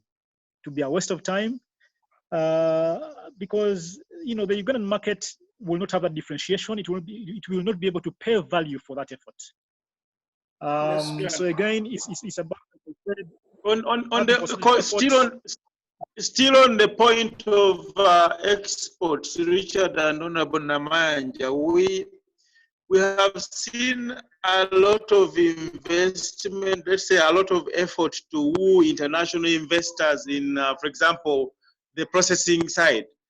We have a couple of abattoirs that have been set up, but we have not seen a corresponding increase in the export numbers. We have a couple like in Luwero. What could be the reason?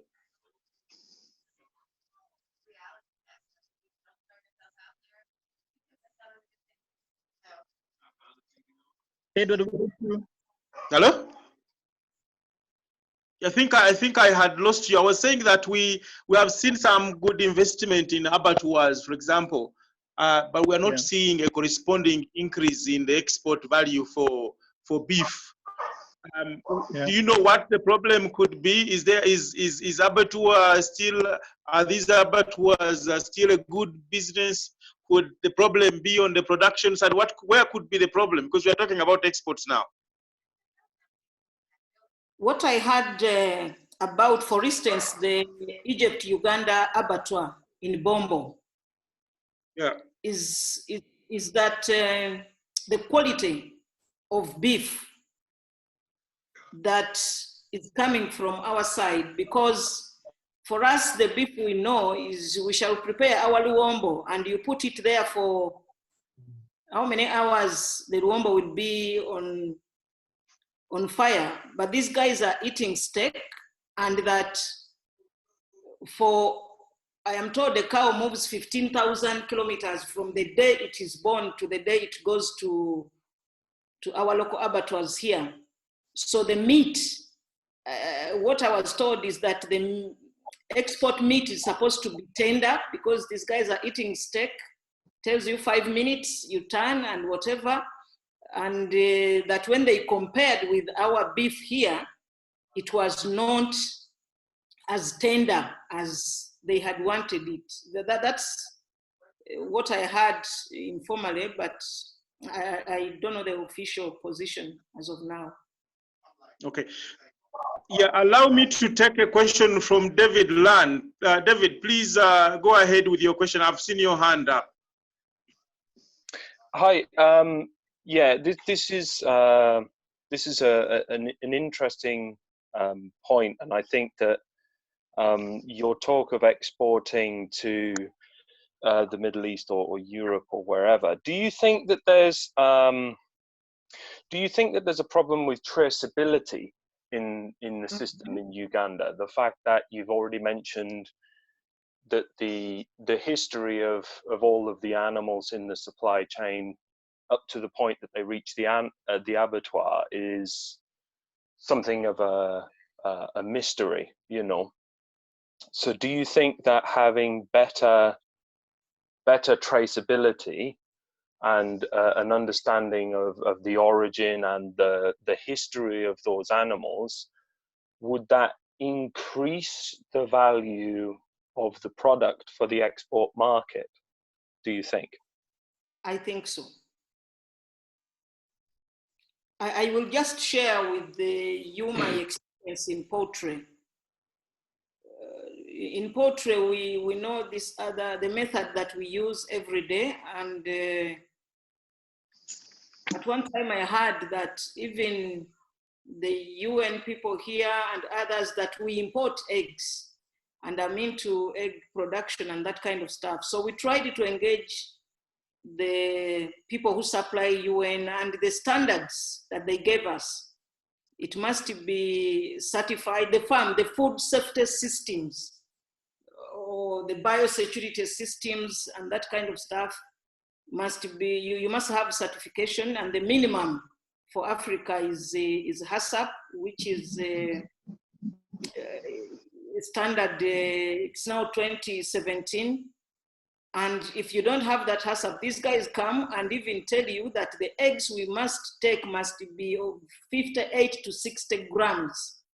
Now, for a local farmer of layer birds here to even weigh and know that these eggs are 58 grams. But once we met the standards and the systems are certified and everything, we supply UN and they take those eggs. So I would imagine even for the export market, standards would be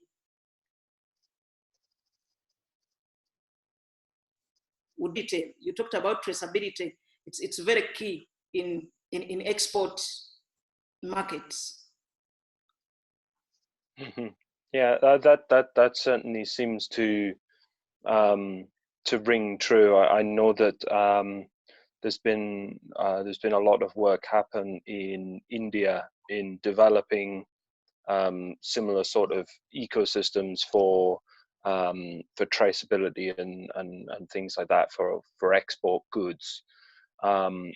and that I think could probably form part of the system that that Richard is developing, and it all kind of should come together.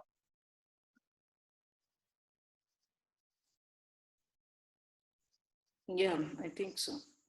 Yeah, that's true. If I may add on that discussion, I mean, in fact, I must say that when you talk about traceability in the beef sector, right now it is almost 0%, to the extent that the person, and 0% both in terms of practice and in terms of even desire. That's true. I mean, the guy is eating the animal. How could I even know where it came from? Because it's something they are not used to, and so it's not something they even care about in the first place.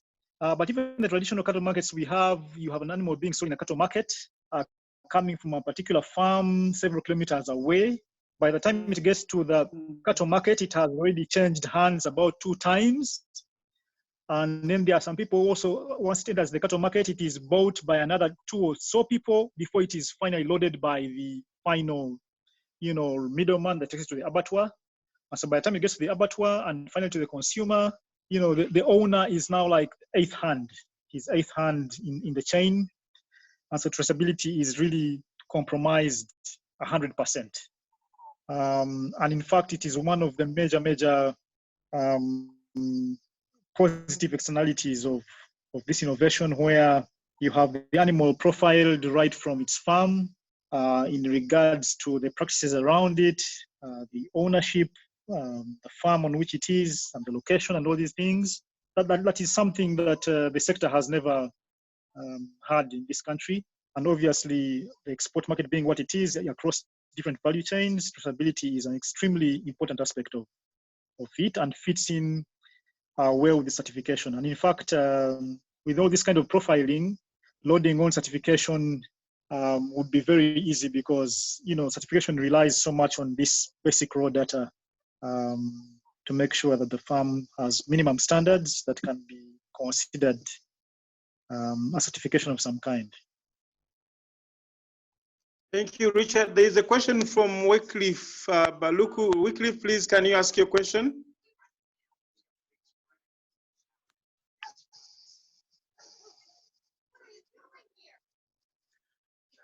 Wycliffe, are you there?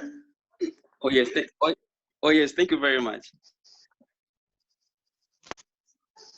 Now, my concern is the previous speaker talked about exporting, and that is our main target.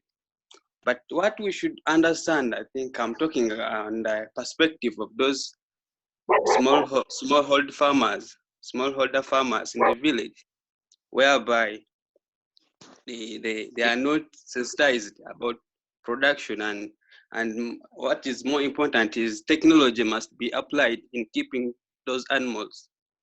But then I'm very happy that we are having officials from the Ministry of Agriculture, and basically I would like to know what can we do in sensitizing those smallholder farmers, in that they can also compete to the world market, or with those guys from Netherlands, from Denmark, whereby their technology is very high compared to ours. Thank you very much. Oh, thank you. Henry, you are saying you have a second question. Make it quick, please, because you have already asked.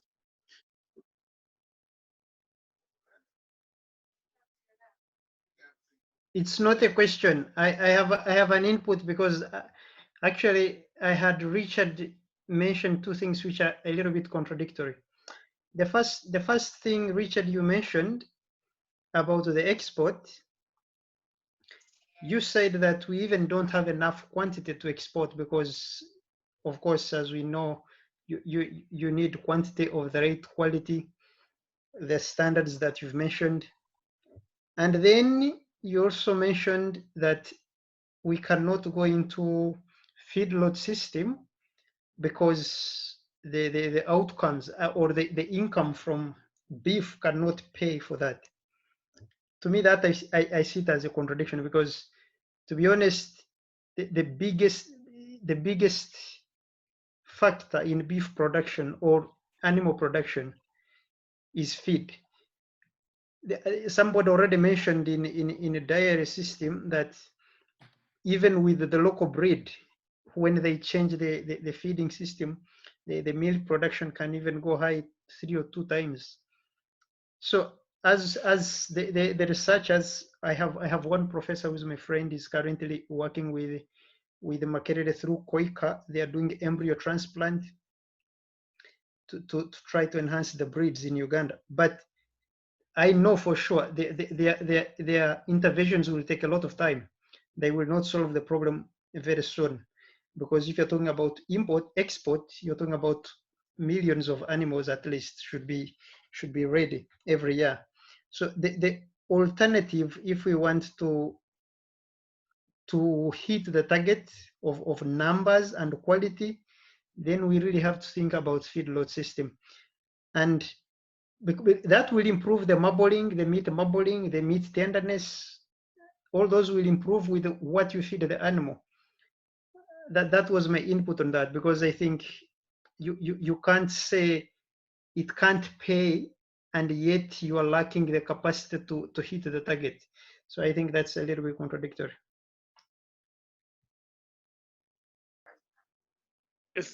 Thank you, Henry. It's more of a chicken egg situation. It does make sense if you invest in the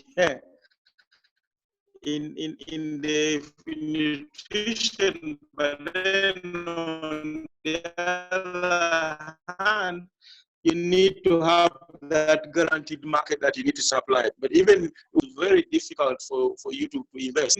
Jolly, I know Jolly. Jolly, can you please share what you have?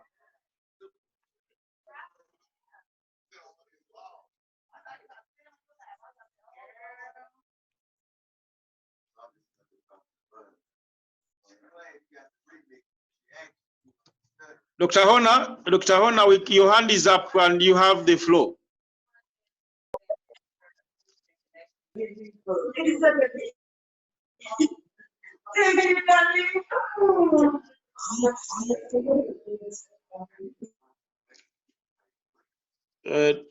Jolly, your hand is up. You have the floor.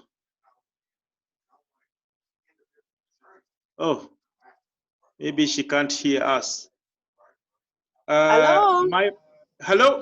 Can you hear me now? Yes, we can now. Thank you. Okay, thank you so much for this meeting. I'm happy we are getting together as stakeholders and push for beef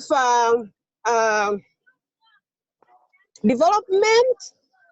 I want to respond to somebody who said that why aren't we exporting? We need to put our house in order before we can export. Traceability is one of them, but we need to look at a holistic picture for the beef sector. Right from farming to the way we transport our animals, the way we market them, the age at which they are marketed, so many other factors. So you have production factors, you have marketing factors that need to be dealt with. And once we come together, like we are coming together, and I'm happy we are getting there, we should be able to articulate all these things and streamline them. But to start with, we must know which market, which export market wants our beef. What are the specifications for the beef? So we start with the marketing end. What does the market want and which market do we want to supply? So we target our production to supply that market. And I can assure you, there are people who are now in position and could be in position to export. They just need to do a little bit of orientation and they will export. There are market niches that are even within the country, within the region, and even could be beyond. We just need to get organized. What does the other one need, and how can I work my system to meet those needs? And when we work together and give each other information and advice, we should be able to get there. I want to thank you for this. That's all I can input. Thank you so much, Jolie. Richard and Honorable, you're still there. Both of you as practitioners, you can help and answer. There's another hand from Maimang 7.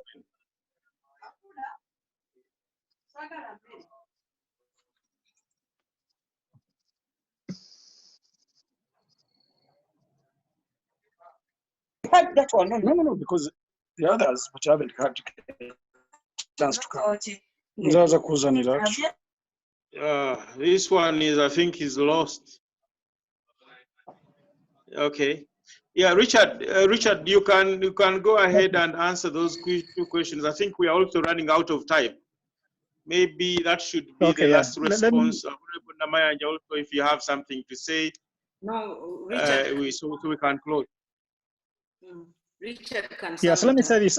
Wycliffe had a question on the smallholder farmers. How will they get sensitized to be able to compete on the for the export level when it does come? And I must say that even before we talk about the export for any farmer, smallholder or not in this country, we need first get to a point where we maximize his value for his animals within the local market first. Because like I said, the chain is such that on average, the farmer is getting about 7,000 shillings per kilo for his beef animal at farm gate price, compared to what the final consumer is paying about anywhere between 13 and 15,000 shillings, average to 14,000 shillings for the, and that's from the average average suburb butchery in this country. So he's already losing an entire 100% of what he would have earned. So the first thing there is to consolidate that even before we worry about export.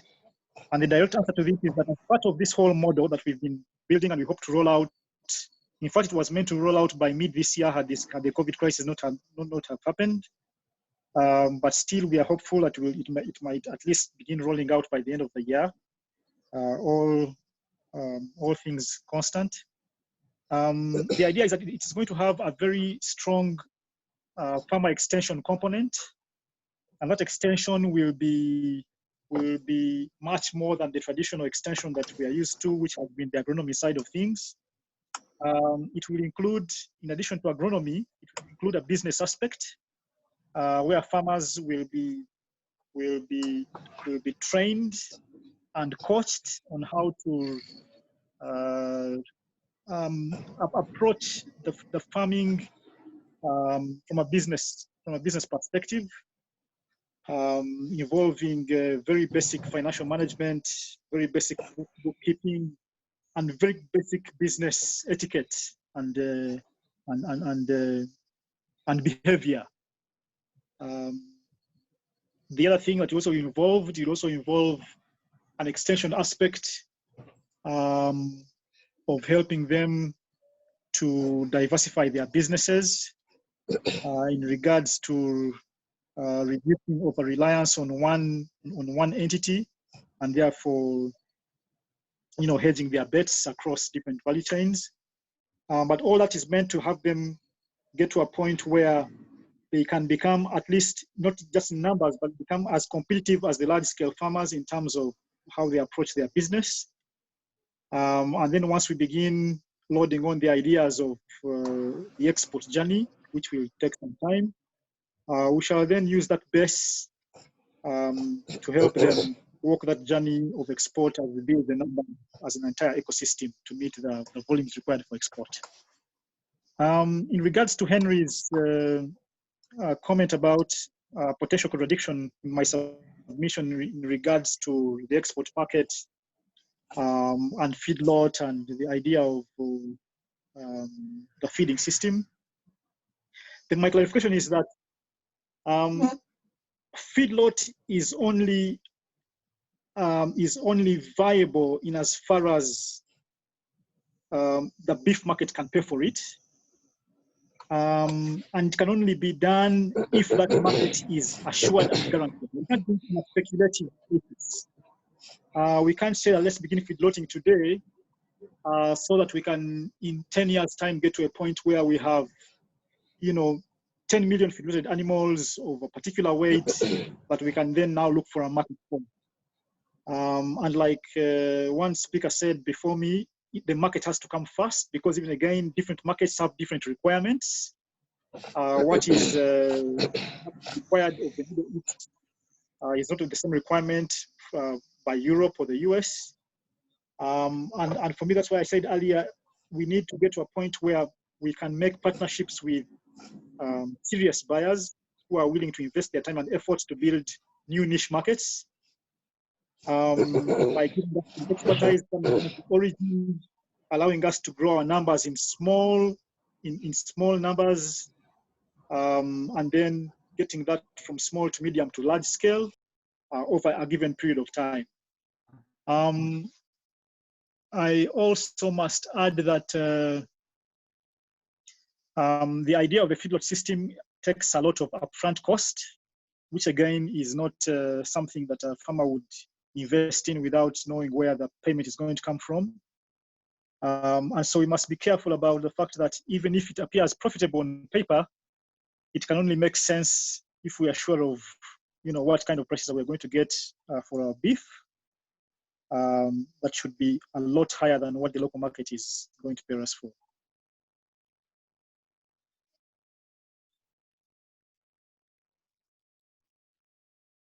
Yeah, so that's from me, Edward. That's it from me.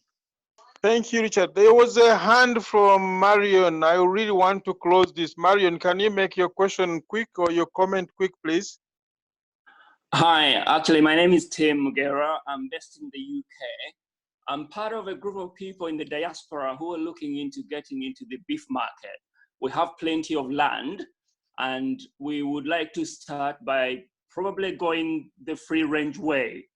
My question is, in terms of accessing the international market and foreign markets, is there some kind of structures in the government whereby, say, for instance, I want to quote for a potential supplier in the UK or anywhere in Europe, where I can take my beef to be checked so they can confirm what the moisture content, the fat content, and all the kind of the little things within the beef, which will enable to kind of either confirm that the product I have is required or not required. So my question is are there any kind of government structures where we can take our beef to be checked and certified before which can enable me to quote to my potential buyer? Is that clear? I'm not sure. Yeah. Richard, are you able to take that? Yes, I can. I am, and this works for several value chains, not just for beef. Yes, there are some certified, what you would call certified quality certifiers. Companies in this country, I mean, and one of the most famous ones around is called Chemifer. It is EU certified, it is US certified by the Food and Drug Administration there. And what happens is that most of the European and US buyers, contract it to take samples from a potential supplier from this country. So if we are beef like you, then you would take, some specific kilos of beef as required to their lab, and they would run all these specs based on what their buyer has asked them to check for. Yes, and they will check on the residual content of the drugs and antibiotics and all these things. The tenderness of the meat, the level of fibers and how strong they are, because the older, the stronger the fibers in the meat, and all those kinds of detail, and give a report that says you've passed or you've not passed, and that determines whether the consignment goes or doesn't. So they do exist.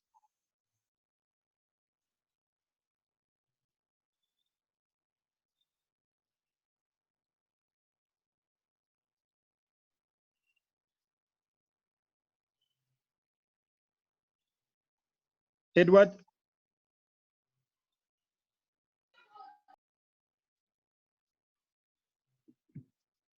Sorry, I'm saying that I think that is what we have had time for. Richard, do you have your last word? Maybe before you, Honorable Namayanja, do you have a last word for fellow investors? I just have to say that I think it's Richard who said it, that development in this sector must be private sector led.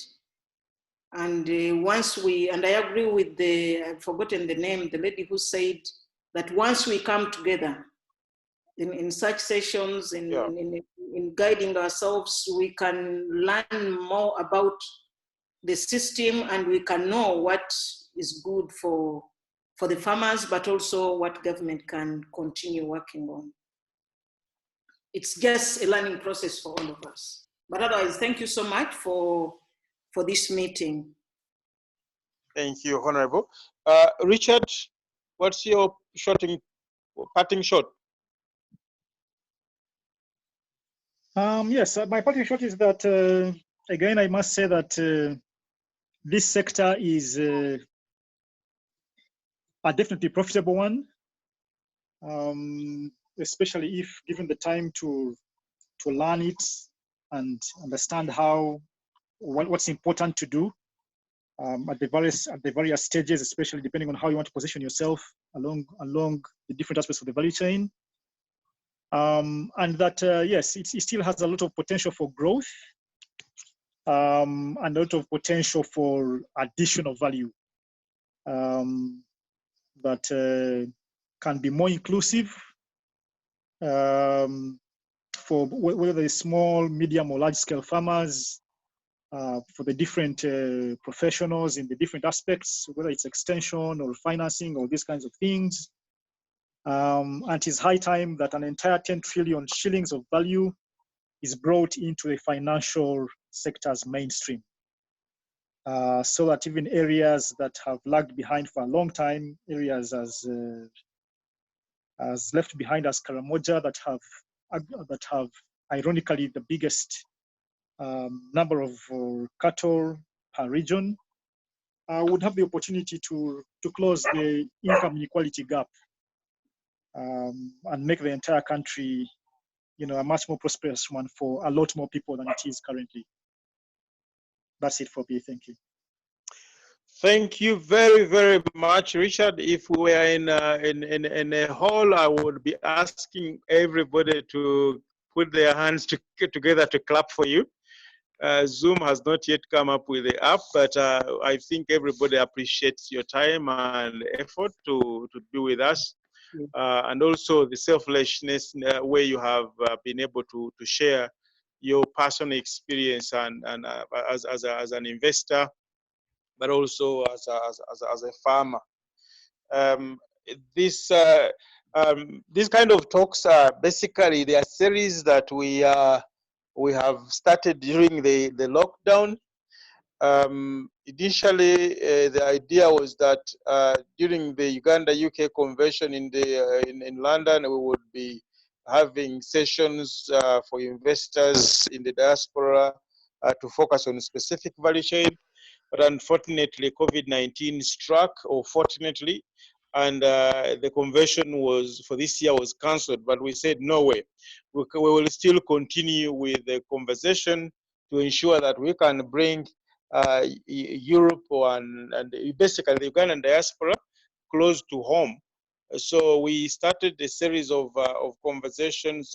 This is Uganda UK Convention, or the organizers of the annual convention in London is partnering with the Uganda AgriBusiness Alliance, the organization that I work for, to ensure that we get like-minded people to come and discuss opportunities in Ugandan agribusiness industry. We are private sector driven. We don't like politics. We talk money, we talk business. And Zoom is one of the ways, but we have also set up WhatsApp groups, which are focused. Initially, we started with a broader ag-food WhatsApp group, but we realized that agri-food is very broad, and some people, when we started with tree planting, people said, no, we need a group for tree planting.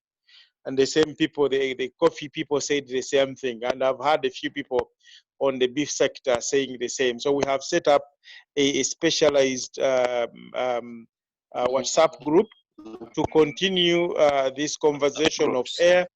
And when whenever we are ready, we can always have a Zoom conversation. But thank you so much if all our participants.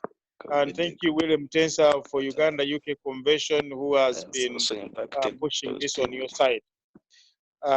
We have recorded this this conversation. It will be uploaded on the WhatsApp group.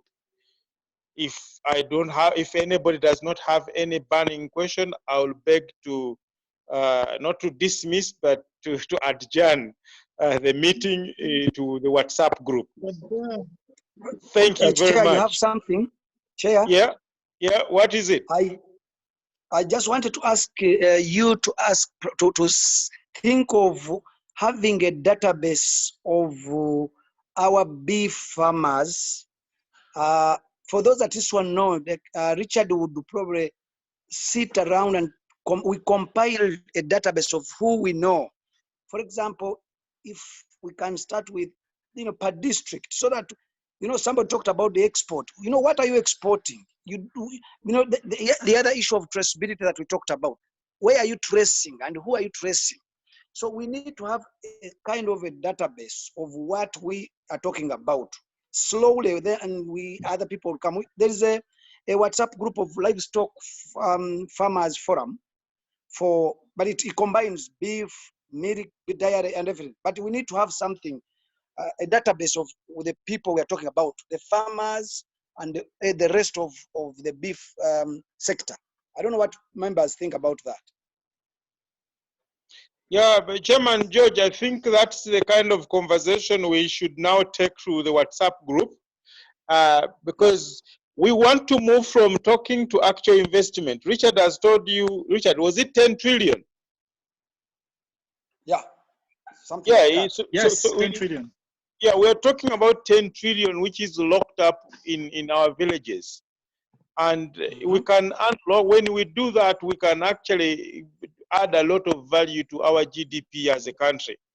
So we want to move from talking to actual investment, and we want to take this conversation to the WhatsApp group to see what kind of partnership framework can be established, what kind of safeguard measures can be put in place to protect investors, to protect interests of different players, what kind of, where in the country can these things happen. As you know, we have too much land which is not utilized.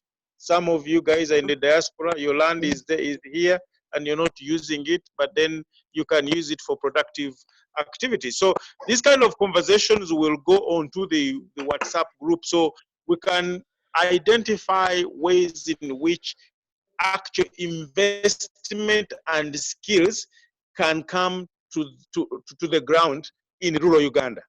Well, I can also say in urban Uganda. Okay.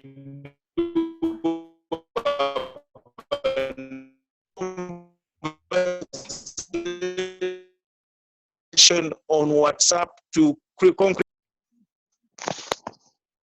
So I think with that, ladies and gentlemen, I have to adjourn this meeting to the WhatsApp group. We will share with you the recording within the next 24 hours. I think it will be ready. Thank you so much for your time, and may God bless you. Please stay safe because we need you. Thank you. Bye-bye. Bye-bye. Thank you. Thank you, Edward. Thank you, everyone. Bye.